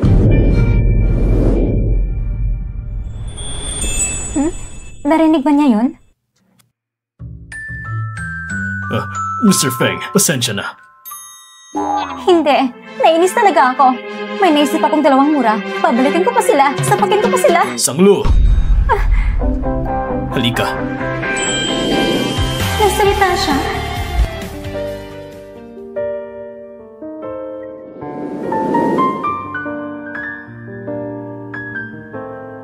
Hindi kailangan sayangin ang oras sa ganyang tao. Ako nang bahala. Hindi ba ngayon tamang oras para pag-usapan yan? Kanina lang, nagsalita ka. Bakit ngayon natatype ka na naman? Pinili ko lang na hindi magsalita. Hindi naman sa hindi ko kaya. Alam ko na. Ang pagiging Pepe ay dahil sa psychological reasons. Kung ayaw mo talaga, pero bakit kanina? Pumangay ka magsalita. Nung nakita kong inaapi na siya, halos nabanggit kong pangalan niya. Pwede bang dahil nung marinig niyang pinag-usapan siya sa likod, nagkaroon siya ng emotional reaction?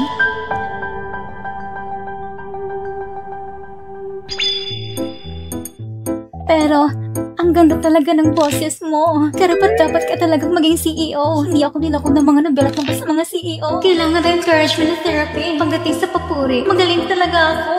Nagulat talaga ako. Akala ko may voice actor na biglang pumasok sa tainga ko. Sinasabi ko sa'yo, sa lahat ng lalaking nakilala ko, ikaw may pinakamagandang boses. At kapag gumiti ka ng ganyan, ang gwapo mo sobra. Ang gwapo talaga. Ang sarap tingnan.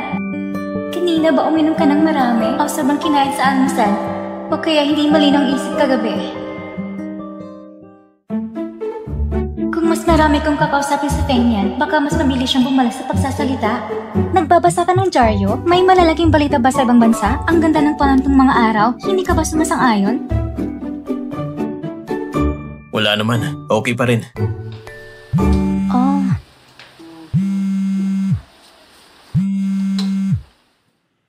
Hello? Anong atin? Yung PowerPoint mo, nakita na ni Mr. Wang. Sabi niya, maganda ang gawa mo. Salamat sa pagsisikap mo. Oo. Sige, makita tayo sa susunod na linggo. Hinahanap ako ni Lolo. Ha? Nagsalita ka? Totoo? Nagsalita talaga siya kanina? Pero, yung pangalawang beses na nagsalita, hindi tulad ng iniisip ko. Ano ba talagang switch para magsalita siya? Pwede pang nilid effect lang ang therapy ko?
Magandang umaga.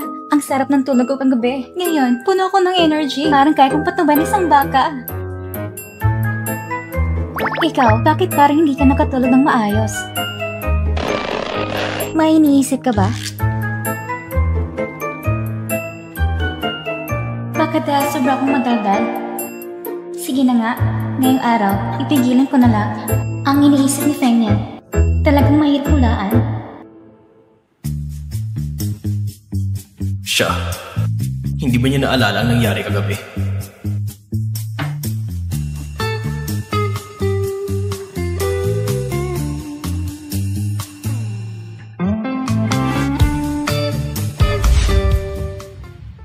Kamakailan, may usang paksa sa internet. Tinatawag na physical attraction. Napanood mo na ba? Nakita ko na. Sinasabi doon na kapag isang tao ay may gusto sa iba, ang katawan ay nauuna kaysa sa isip at nagpapakita ng mga senyales. Halimbawa, hindi mapigilang ngumiti palagi at mas malalim pa. Hindi mapigilang lumapit sa kanya at gusto ng yakap o halik.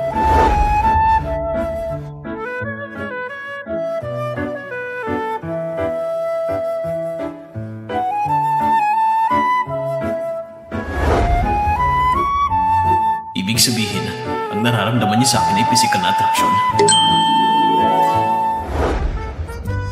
Paano ko kaya mapapalalim ang physical na attraction ng asawa ko sa akin?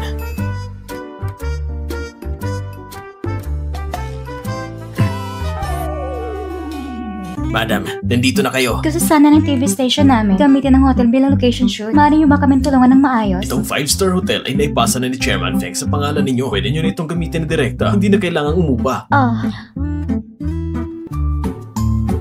Ito. Wow! Talagang karapat dapat itong hotel bilang pinakamahal na restaurant sa Beijing. Kung walang reservation, hindi ka makakapasok dito. Salamat sa iyo, Xiao. Imbitan mo pa kami dito. Ang gastos! Mga kamag-anak ko naman kayo, kaya dapat na lang gawin ko ito. Walang problema. Si Xiao ay talagang mabuting bata. Mas magaling kaysa sa anak ng pamilyang Sa. Nagkahanap ng mabuting mapapangasawa. Pero hindi naman lang tinutulungan ng kamag-anak. Si Sanglo dati, madalas pa akong inaayal lumabas. Pero simula na ikasal siya, itawag wala na. Siguro, iniisip na hindi na tayo kalabel. Mamaya, tatawagan kong mga magulang niya. Aba, tingnan niyo ang labi. Ang ingrande. Halika, kuha tayo ng litrato. Sige. Kayo ba yung anak ng pamilya, Sang? Ay nako, oo nga! Lulu, narinig ko ang asawa mo ay presidente ng Feng Group. Mag-isa ka lang ba? Hindi ba sumama si Mr. Feng, ha? Ang ganda na napapangasawa mo. Pero na hindi mo lang natutulungan ng mga kamag-anak mo. Mamayang gabi, ililibre ko kayo ng seafood dinner. Ay nako, si Sasha pa rin pinaka-proud namin kamag-anak. Lulu, hindi naman sa sinesermonan kita. Pero nakita mo naman na dumating mga kamag-anak mo. Hindi ka man lang nakialam. Ay nako, Tito. Huwag mo nang pahirapan si Lulu. Total, hindi rin madalang buhay niya sa pamilya Feng. Ay nako, itong suot ko ngayon, mas mahal pa kaysa sapatos ni Lulu. Hindi pa siya binigyan ng pera ng pamilya Feng? O baka naman, katulong na siya doon. Anong kwartong nabook ninyo? Isang kwarto may malaking kama? Tama kayo. Dahil si Tita at Tito nagpunta dito para maglibang, dapat lang ayusin ko para sa inyo bilang pasasalamat. May VIP suit na tanong ang ilo pa ba? Opo, may 5 pa. Ang sakto naman pala. Sige, i-upgrade ko na lang malaking kwarto nila sa VIP suite. May pera ka ba para dyan? 3 gabi kayo, di ba? Tama! 3 gabi sa buong buhay ko. Hindi pa ako nagatulog sa ganitong hotel. Yung malaking kwarto, nabook ko lang dahil may connection ako. Nako, tig-8,000 dagdag sa bawat kwarto. Sa isang lang magbabayad. Libre kong libre, i-upgrade na. Sige, i-upgrade mo na. Bigyan sila ng 10% discount.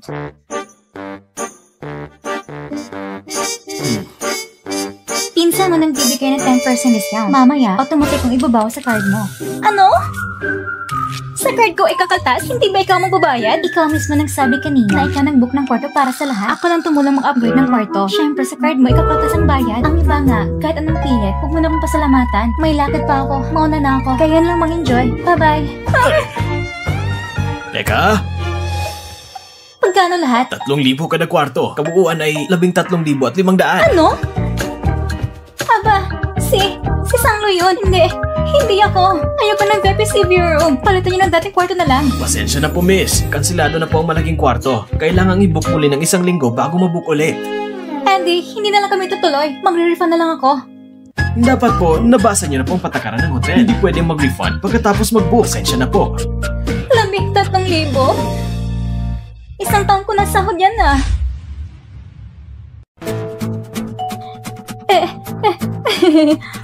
Paano kung sobrang halaga? Hati-hatihan na natin lahat. Ano? Kung hindi niyo kami inimbitang pumunta dito, hindi rin kami pumunta dito. Tama. Kung hindi kaya, huwag na magpanggap na mayaman. Basta ako, hindi ako magbabayad. Mama! Maganda rin dito ah. Anong ingay yun? Si Fengye ba yun? Itong bahagi ng kwento, para si Fengye, lumabas para magpagkarera. Tapos bigla nakasalubong si Fengbei kasama si Xiaoze at nag-away ng tudong magkapatid. Dahil doon, nasira ang paniling ni Fengbei. Pagkatapos ay iniwan na niya ang musikang mahal niya. Mula noon, ang dalawang magkapatid ay hindi na magkasundo. Ang bilis naman ng pag-away ng magkapatid. Nasaan na sina Fengbei at Xiaoze ngayon? Hindi pwede. Kailangan ko silang pigilan.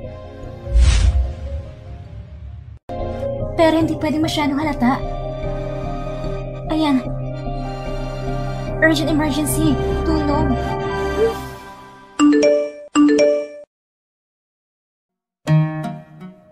Urgent emergency. Tulong. Busy ka ba ngayon? May oras ka bang pumunta dito sa Ceylon? Dito ako titira ng 1 araw. Bigla kong naaalala. Nakalimutan kong mga damit ko. Sige.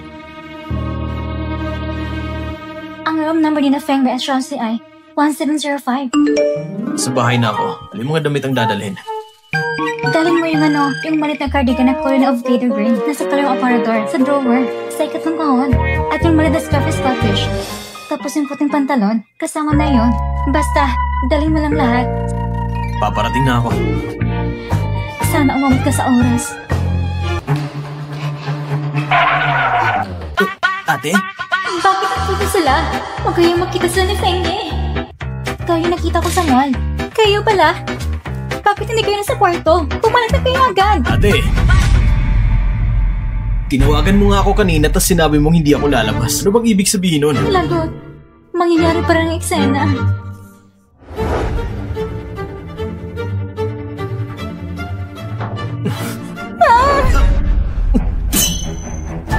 Miss, may personalitan sila.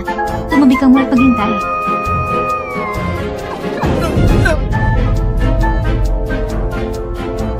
Kung gagalaw ka pa ulit, maniwala ka man o hindi, pabasagin ko ang ulo mo. Ang astig ng ating na to. Isang batang mayaman lang na nahabol ang thrill ng adrenaline. Kuya!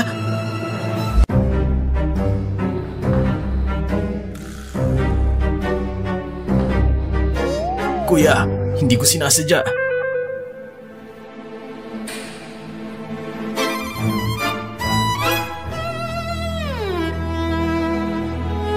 Umalis na kayong dalawa.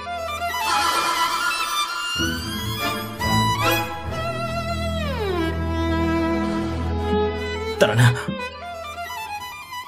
Ate, aalis na rin ako. Bye-bye. Walang away, walang nasaktan. Talagang nabagong uri na ng linya ng kwento. Huh?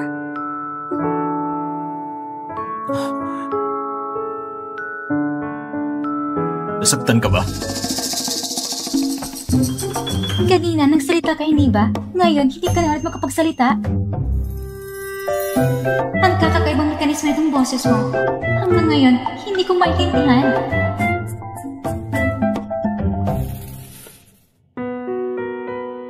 Tinawag mo ko dito para pigilan silang dalawa na mag-away?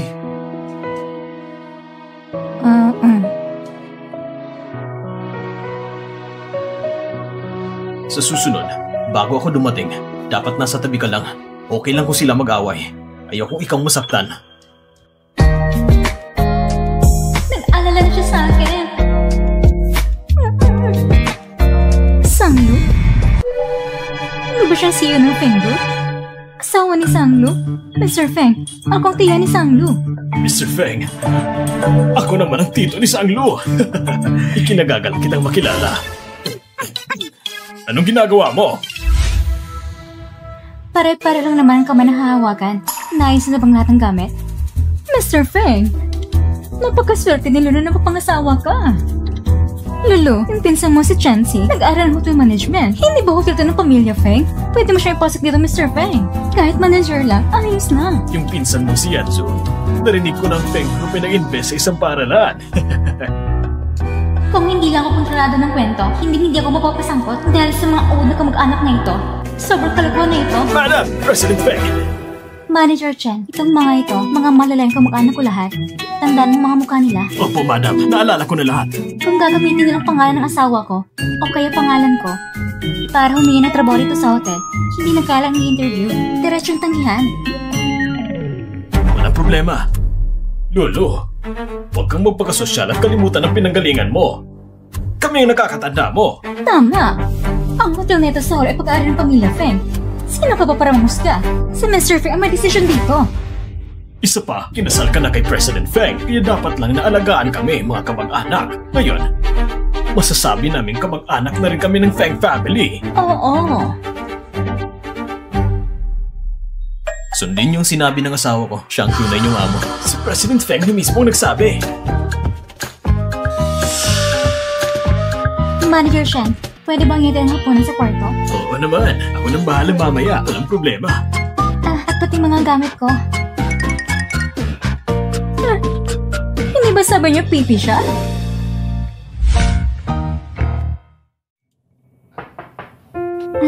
Siguro dumating ang in-order ko.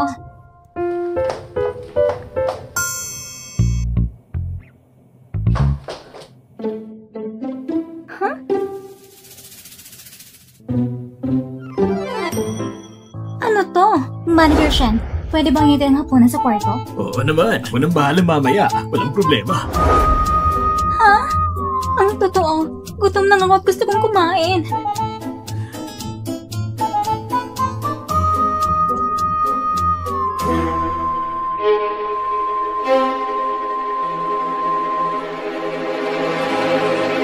Ito ay... Ikaw ang nag-ayos nito? Hindi. Ito ay...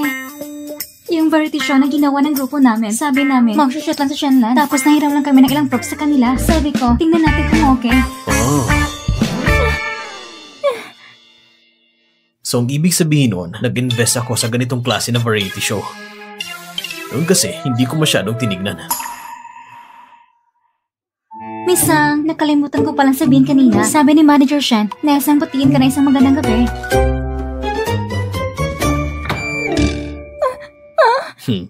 Lagot, tumalon pa ko sa ilog. Hindi na ako malilinis.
Hindi pwede. Napakasama ng iniisip ko.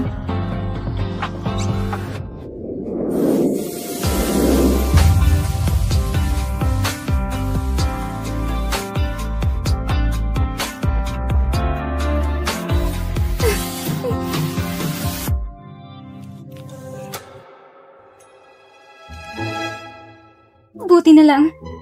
Muntik na akong hindi makapasa sa pagsubok.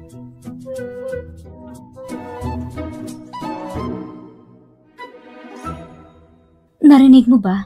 Ang malaking balita ngayong araw, siya mismo, ang ating malaking boss si Mr. Feng. Nagsalita na siya. Ha? Baka fake news lang yan. Ba't hindi siya nakakapagsalita? Maraming taon nakarinig mismo. Kahapon lang yun. Nangyari sa Sheila Resort Hotel. Kalat na sa internet. Si Mr. Feng daw nagsalita na. At iyon ay dahil sa kanyang misteryosong asawa. Wow! Para fairy tale na naging totoo. Simple lang ako pero gusto ko yan. Hindi ko akalain na nagsalita na talaga si Mr. Feng. Kung nasa headquarters pa ako ngayon, magiging iba kayang lahat. Tama, darating daw si Mr. Feng dito next week para sa meeting. Ibig sabihin ba nun? Halos lahat iyon na, yung natitira, pag-usapan natin sa susunod. Sige. Mag-ingat ka. Salamat po.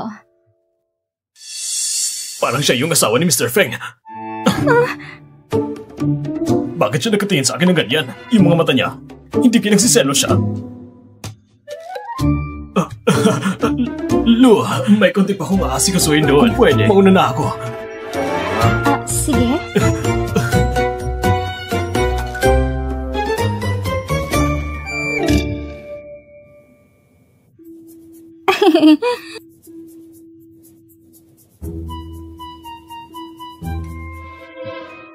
Bakit ka nandito? May trabaho lang malapit dito. Ang swerte ko naman. Ihatid mo ako?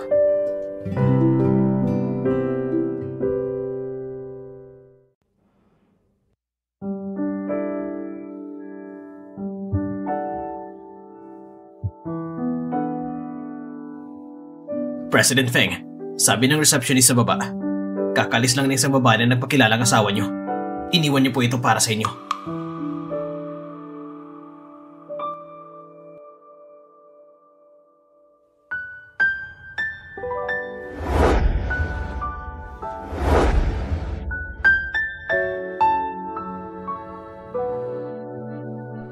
Punta tayo sa Blanca Restaurant, kumain tayo.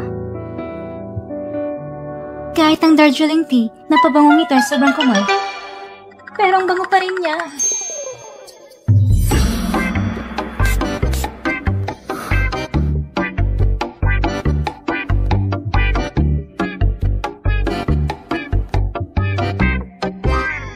President Feng?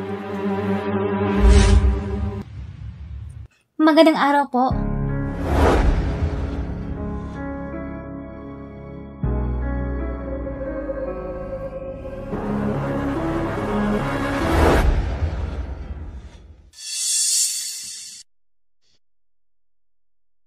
President Feng, ang bagay na ito, hindi ko dapat ako magsabi sa inyo. Pero hindi ko matiis na manilang kayo ni Sanglu. Kung hindi lang dahil kay Lolo Feng at kay Lolo ko na nakasundo, hindi ako papayag na makasama isang pipe. Ang boring. Mabibigil ako sa inyo. Alam mo rin naman, noon, sobrang close kami ni Sanglu. Halos walang sikreto sa isa't isa. Ikaw, guwapo at galing sa malaking pamilya, pero hindi pa rin siya kontento. Ilang beses na siya nagreklamo sa akin. Totoo, isa siyang plastic. President Feng, hindi bagay si Sanglu para sa inyo. Mayroon na siya isang mabuting katulad ninyo, pero patuloy pa rin siya nakikipaglandian kasi sana nakatrabaho niya. Palihong pang nirecord ang usapan namin. At ginamit ang pangalan niya para makipagkita sa akin. Tapos sisiraan siya sa likod. Ang taong katulad mo ang dapat kong pag-ingatan. Mr. Feng, ayaw ko lang manilang kayo ni Sanglu. Sanglu, kahit hindi kayo paniniwala ni Feng Yang tungkol dito, pero hindi rin siya maniniwala sa'yo.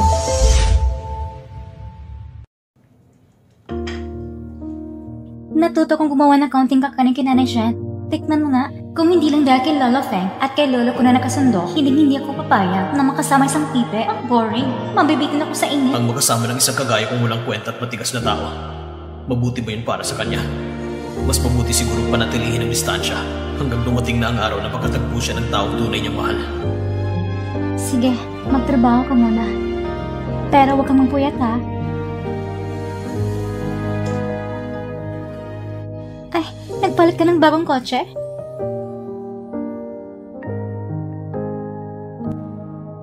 Nag-post ka sa moments na gusto mo, kaya binigay ko sa'yo.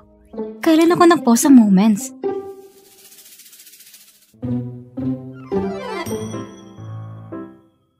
Nung nakarang taon pa. Feng, napakabuti mo talaga. Nagustuhan mo ba? Oo, syempre gusto ko. Ferrari ito. Hindi ko inaakalan sa buong buhay ko. Magkakaroon ako na ng Ferrari. Ibig sabihin kung may gusto ako, pwede kong i-pause sa moments tapos tutuparin ang hiling ko.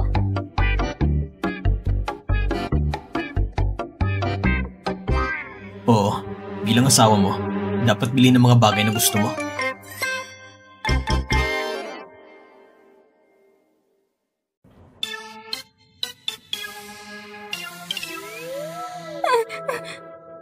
Alam kong hindi siya ang araw ko, pero sa isang sandali, parang tumama sa akin ang sikat ng araw. Ay nako. Munti ko na masunog ang buong kusina. Pwede pa ba itong kainin? Ang plano ko'y pasalamatan si Feng, pero parang papatayin ko pa siya.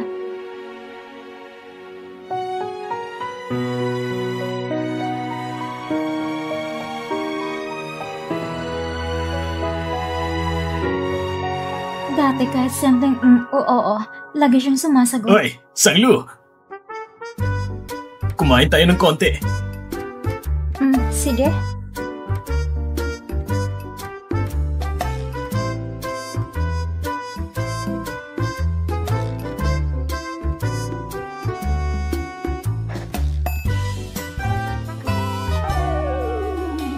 Hindi mo kakainin yon?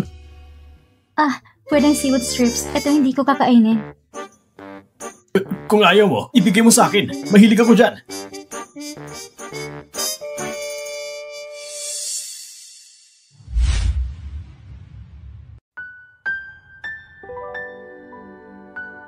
Mr. Feng, itong pagkain, ipapadala ko pa ba? Hello po. Pwede mo ba akong tulungan? Dalhin mo ito kay Sanglu at sabihin mong galing ito kay Mr. Feng. Salamat. Sanglu, galing ito kay Boss Feng.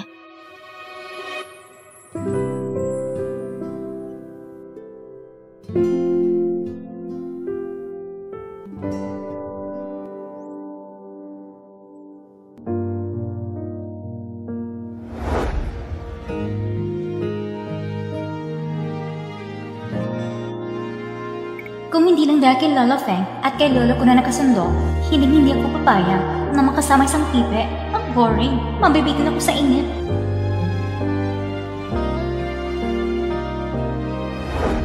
Baka gusto na talaga niyang umalis.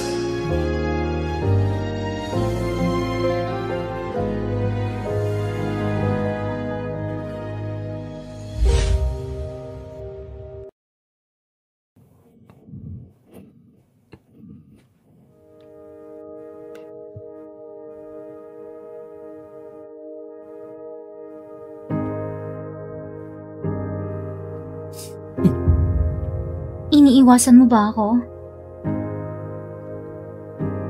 Nagsisinungaling ka. Halatang iniiwasan mo ako. Ilang araw na hindi ka natutulog sa kwarto. Nagme-message ako pero hindi ka sumasagot. Ang hirap ng ating relasyon. Para lang umusad ng kaunti. Ayaw kong bumalik sa simula. Pwede mo bang sabihin sa akin kung bakit?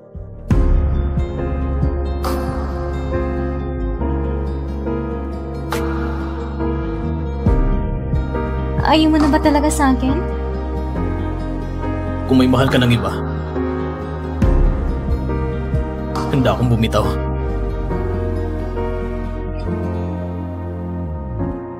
Ikaw ang mahal ko. Sarili mo lang itinataboy mo. Gets ko na. Iniisip mo may iba akong gusto, kaya ilang araw akong iniiwasan? Talaga nga nakakomplikado mo. Kailangan na isang mapilitan na bumahal. Ikaw lang minahal ko kailanman. Magsilas ka lang sa sarili mo. Sa wakas tapos na.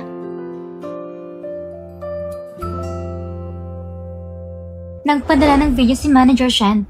2:30 ng hapon, 30 segundos. Hindi ako kumakain ng seaweed strips. Si Sisinan, hindi kumakain ng karne ng tupa. Sa parehong mangko kami kumukuha, hindi sa isa't isa.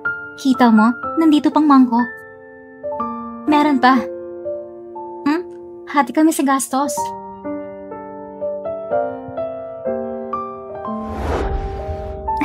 Si Fingin kapag nagsiselos, nakakatawa rin. Lolo, tumawag si Tito kanina ng paulit-ulit. Sabi niya, tawag mo siya pagkatapos. Parang maimportante.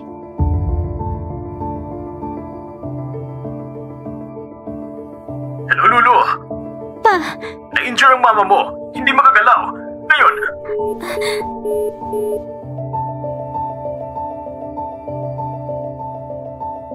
Fengyan, tumawag si Papa. Sabi niya, nasaktan si Mama. Hindi makagalaw. Kailangan kong umuwi sandali. Ay.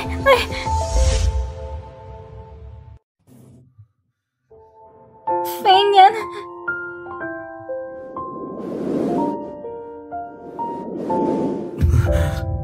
Huwag kang mag-alala. Pinahanda ko ng medical team.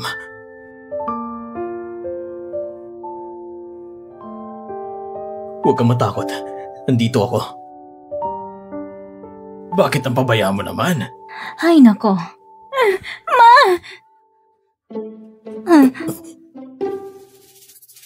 Ay, nako. Sabi ko tumawag ka kay Lulu para sabing dumaan sila sa ibang araw para mag-dinner. Ikaw talaga. Walang preno magsalita. Ma! Wala ito. Natisod lang si Mama habang namimili. Na-spray ng paa. Si Papa mo lang OA. May dahilan naman. Gusto ko lang ipaliwanag muna bago sabihin ang resulta. Hindi ko akalain na si Lulu itatakbo dito pa uwi agad. Pa, pwede ba sa susunod? Sabihin mo muna ang resulta. Natago talaga ako. Kasalanan mo to. Ayan, umupo ka muna. Upo ka.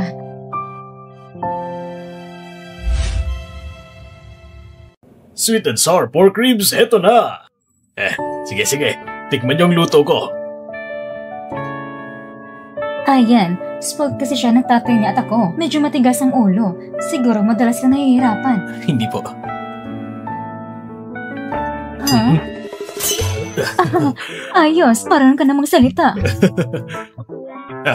Nung nasa high school pa si Lulu, may mga grupo ng mga pilyong lalaki. Sumisigaw ng pangalan niya sa baba. Pinagtabuyan ko sila gamit ang walis. Ang mga sutil na yon. Paano sila bagay kay Lulu natin? Tama ba, Ayan? Hindi bagay. Sige. Uminom ka ng konti. Ay pa, hindi siya umiinom.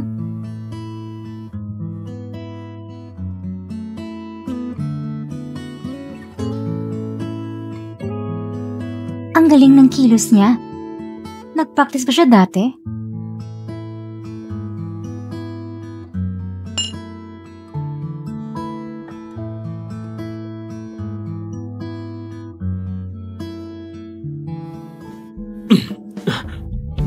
Kumain ka.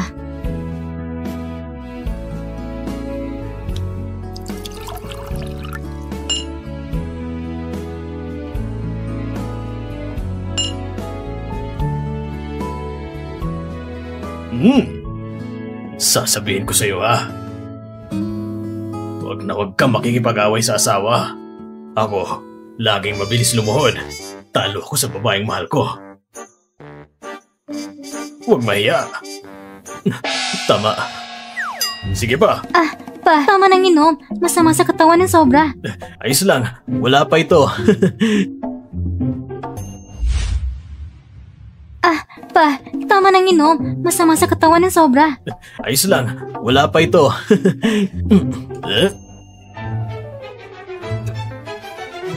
Ay, nako. Si Ayan halatang hindi sanay uminom. Bakit pinainom mo pa siya ng marami? Lolo, sama mo si Ayan magpahinga. Magluluto ko ng sopas para sa kanila. Fine yan. Pumunta ka sa kwarto.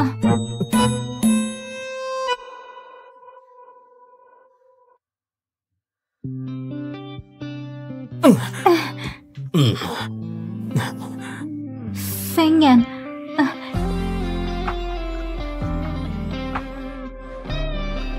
Lasing ka ba?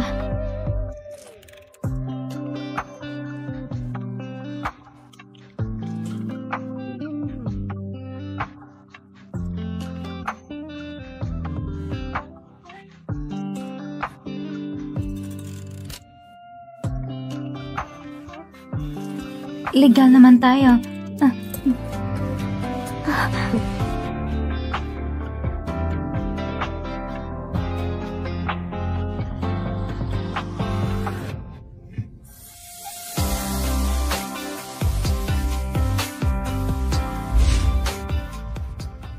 Tayo. Legal tayo. Hindi ako lasing. Pero kaya pa rin kitang paligayahin. Mahal ko. Hindi ka lasing? Hindi ba't alam niya na sinasadya kong ubar ang damit niya?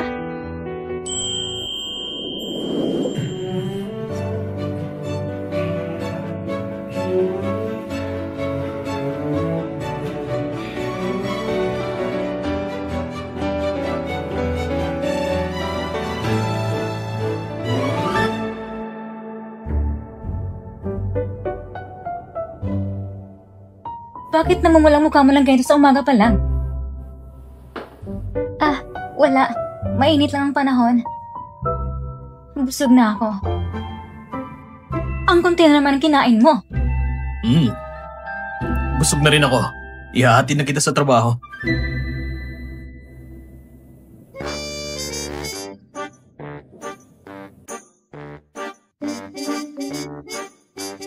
Hoy.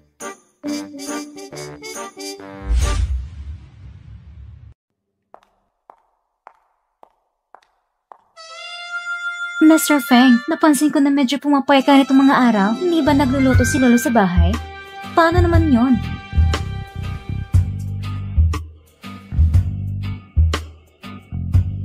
Sa totoo lang, magaling akong magluto. Mas kaya kong alagaan ang tao kaysa kay Lolo.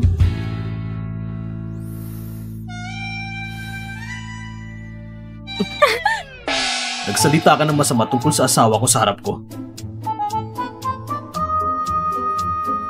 At hindi maayos ang ayos mo habang nagtatrabaho. Sinisira mo ang imahe ng kumpanya. Hinalo ang pribado at espesyal na bagay sa harap ng nakakataas. At nagpapakalat ka ng maling balita laban sa pamilya. At sinusubukang sirain ang relasyon mag-asawa. Wala kang moral na prinsipyo. Mr. Feng, paano mo ko masasabihan ng ganyan? Maganda ka ng resignation. Mr. Feng, wala naman akong balak kumalis sa trabaho. Nakakasira ka ng tanawin. Masama ang ugali mo. Kaya ang kumpanya mismo ang magtatanggal sa'yo. Ikaw? Paano mo nagagawa ito? Kung ang presensya mo ay makakaapekto sa relasyon namin, hindi ka na dapat lumapit sa lugar na makikita ng asawa ko. Tinanggal na ako dahil ang isang lo.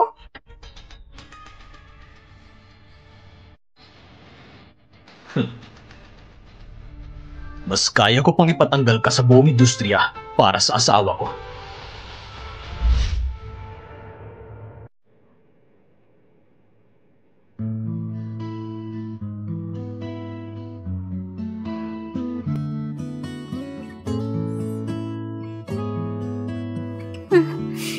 Nakauwi ka na. Kanina mo pa ako hinihintay. Nagagutom ka na siguro. May dala akong pagkain para sa'yo. Teka, nasaan ang reward ko? Yun lang ba?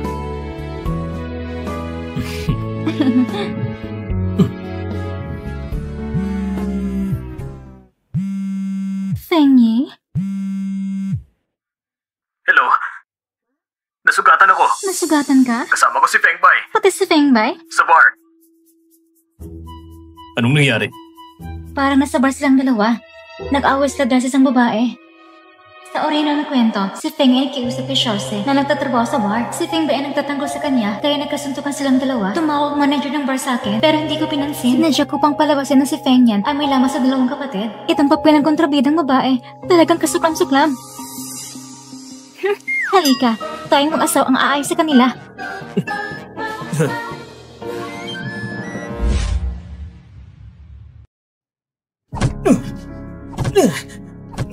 Tama na! Tumigil na kayo! Tama na! Sabi ko, tama na! Ate. Kuya. Kumama kayo! Kakahiya. Pumili pa kayo ng maraming tao para mag-away? Hindi pa kayo nahihiya?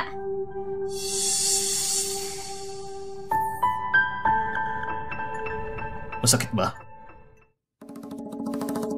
Kung ganyan kayo, paano kung magkakaroon ng respeto bilang pangalan ng hipag?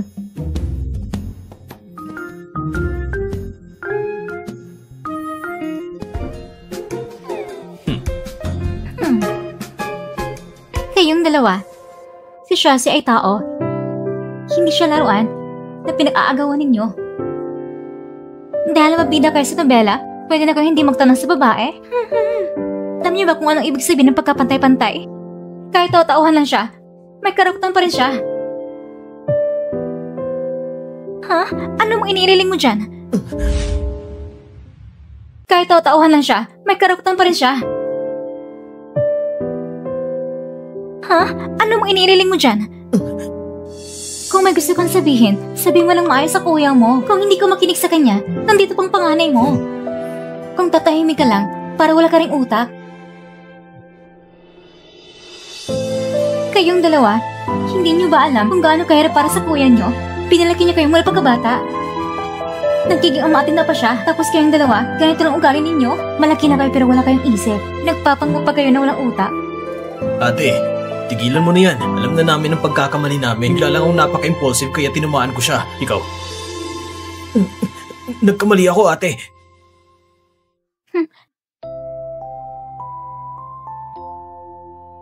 Halika rito. Ang galing. Ikaw ang pinakamagaling sa buong mundo. Sapat na ba? Talagang galing mo, ate. Ito bang tinatawag mong pamamasyal? Ikaw ang unang lalaki na nakaupo sa orange namin. Kumusta? Isang karangalan.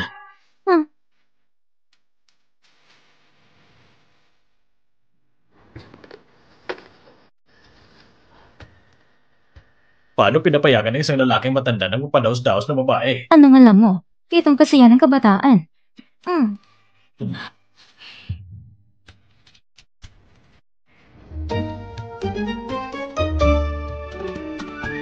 Woohoo! Isang lalaki pinapadaanan ng babae. Wow! Ngayon ang kabataan, ganito pala makulay ang buhay.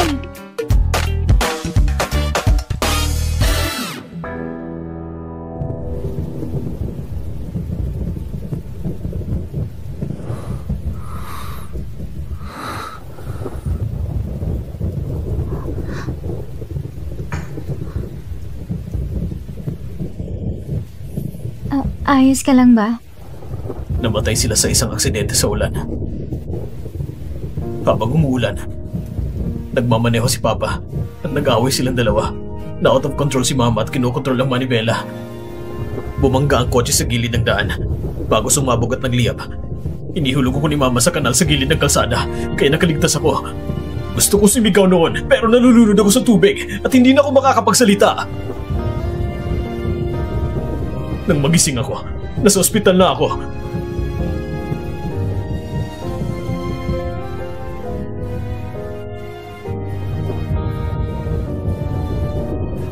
Matagal ko bago nalaman na nangyari yun dahil may sakit si Mama. Wala siyang kakayahan na kontrolin ang sarili niyang emosyon. Hindi ko talaga napansin. Hindi ko talaga napansin. Kung nalaman ko lang talaga noon, mas maaga ko nang nalaman. Baka hindi sila namatay. Hindi mo ito kasalanan.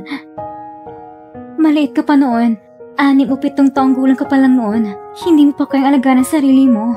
Paano mo pa maintindihan ang damdamin ng mga magulang mo?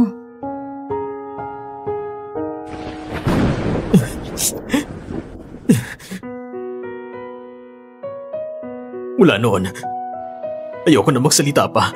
Feng yan. Hindi mo ito kasalanan. Huwag mong sisihin ang sarili mo. Lalampas din ang lahat. Sa huling sandali na bago pumanaw si Mama mo, iniisip niya ang pagpapalaki sa'yo ng maayos at ginawa mo yan tulad ng kanyang gusto. Ikaw ang naging karangalan niya.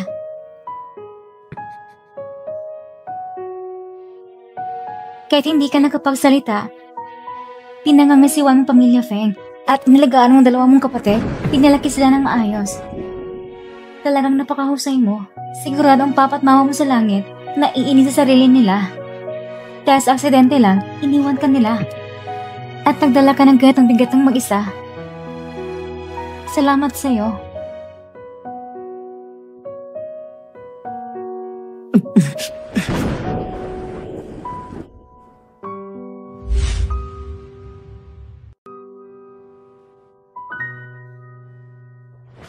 Sa mga darating na ulan, sasamahan kita.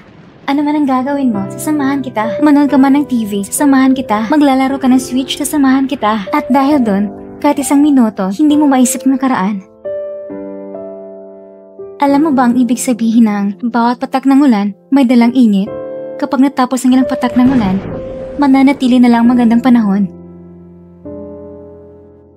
Feng yan. Ganon ka rin. Kahit ano pang mauuna, bukas o aksidente, mamumuhay tayo sa kasalukuyan. Sasamahan kita palagi. Ayos ba? Sige.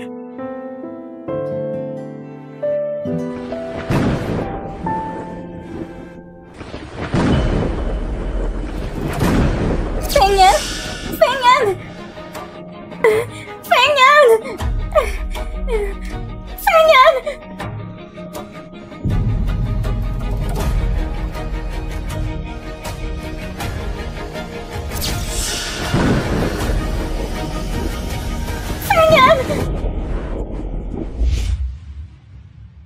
Bakit ko ba napanaginipan na pagbagsak ng aeroplano? At ang pangyayari ay parang totoo. Parang totoo na nangyari.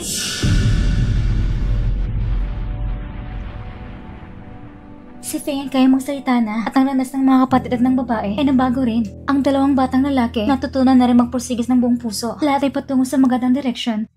Siguro panaginip lang ito. Ate, Feng magtatanong lang ako. Meron ba kayong private jet? siyempre ate. Dalawang meron kami. May lisensya pa ang kuya ko sa pagmamaneho. Ang panaginip ko ay nagkaroon tungkol sa helicopter ng pamilya Feng. Tama ate, bigla lang umalis sa business trip ang kuya ko. Ayaw niyang maistorbo ka sa pagtulog mo. Kaya pinagkausapan niya akong sabihin sa iyo pagkatapos niya umalis sa business trip. Ate? Ang panaginip nito ay parang may sinasabi. Si Feng na nagmamana sa helicopter. Hindi ko nun maintindihan. Bakit takot ang dalawang kapatid kay Feng Yan? Pero sa nobela, nung wala sila sa wakas, nakakakuha ko ng maraming pera mula kay Feng Yan at napunta sa nagkakainis na kamag-anak dahil dito sa helicopter ni Feng Yan na nagkaroon ng aksidente at namatay.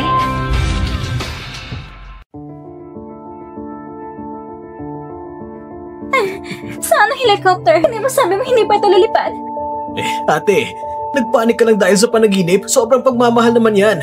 Sobra ka lang nag-aalala. Ayos naman ang kakayahan ng kuya ko.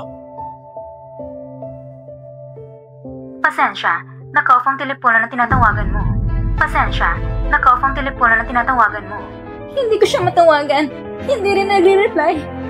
Ay nako. Hindi siya pwedeng ma-aksidente. Ate, pwede bang huwag ka na mag-alala kay kuya?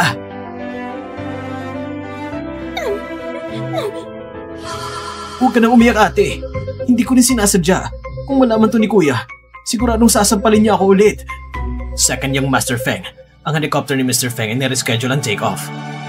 Sabi mo, hindi pa siya nakasakay? Hindi po. Para makabalik agad, lumipat siya sa ibang helicopter, ibang take-off point. Dapat ay nakalipad na ito ngayon. Ate.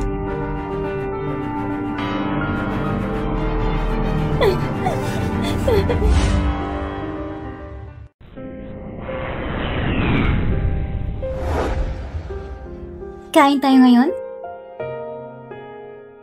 Sige. Ipagkikilala ko sa inyo. Ito ang asawa ko. Si Feng Yan. Bakit? Gumawa ko lang ng pagkaraming pagsisikap. Si Feng Yan sa wakas. Nakuha niya muna ang kanyang kaligayahan. Bakit hindi pa rin mabagong kapalaran? Isang buhay yun. Bakit napaka hindi patas? Ate, si kuya ay normal lang na lumabas. Pwede bang huwag mo nang guluhin ang sarili mo? Walang problema. Pagkatapos niyang bumaba, tatawagan ka agad niya. Pangako ko. Mahal. Kuya?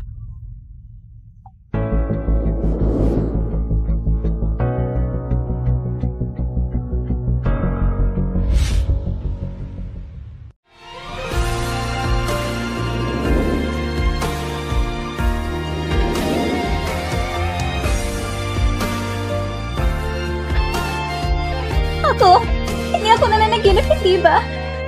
Ayos, buhay ka pa. Pasensya na. Natakot kita.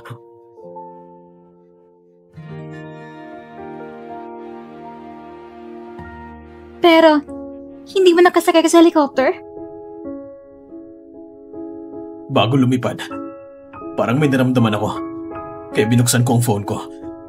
At nakita kong message mo. Hindi mo ba naramdaman na parang mahiwag ang mga mensahe ko? Ramdam ko lang ang sobra mong pagmamalasakit sa akin. Nakita ko lahat ng mensahe mo. Mahal, natutuwa ako na nagpadala ka ng napakaraming mensahe ng iyong mga damdamin at pag-amin. Gusto kong marinig ito ng personal na sabihin mo ito sa akin. Pero na muna ng phone mo.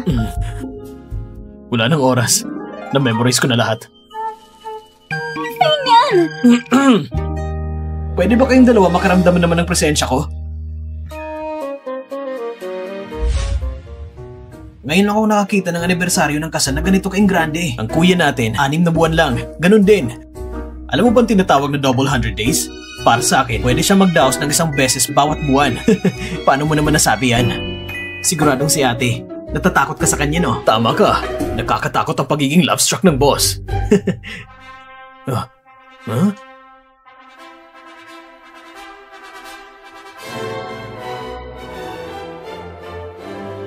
Ang ganda mo ngayon, ate. Gusto kitang yakapin.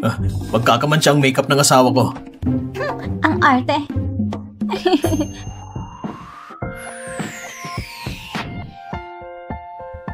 Mwah! Ang gwapo mo. Tama nga ang sinabi ng asawa ko. Wow!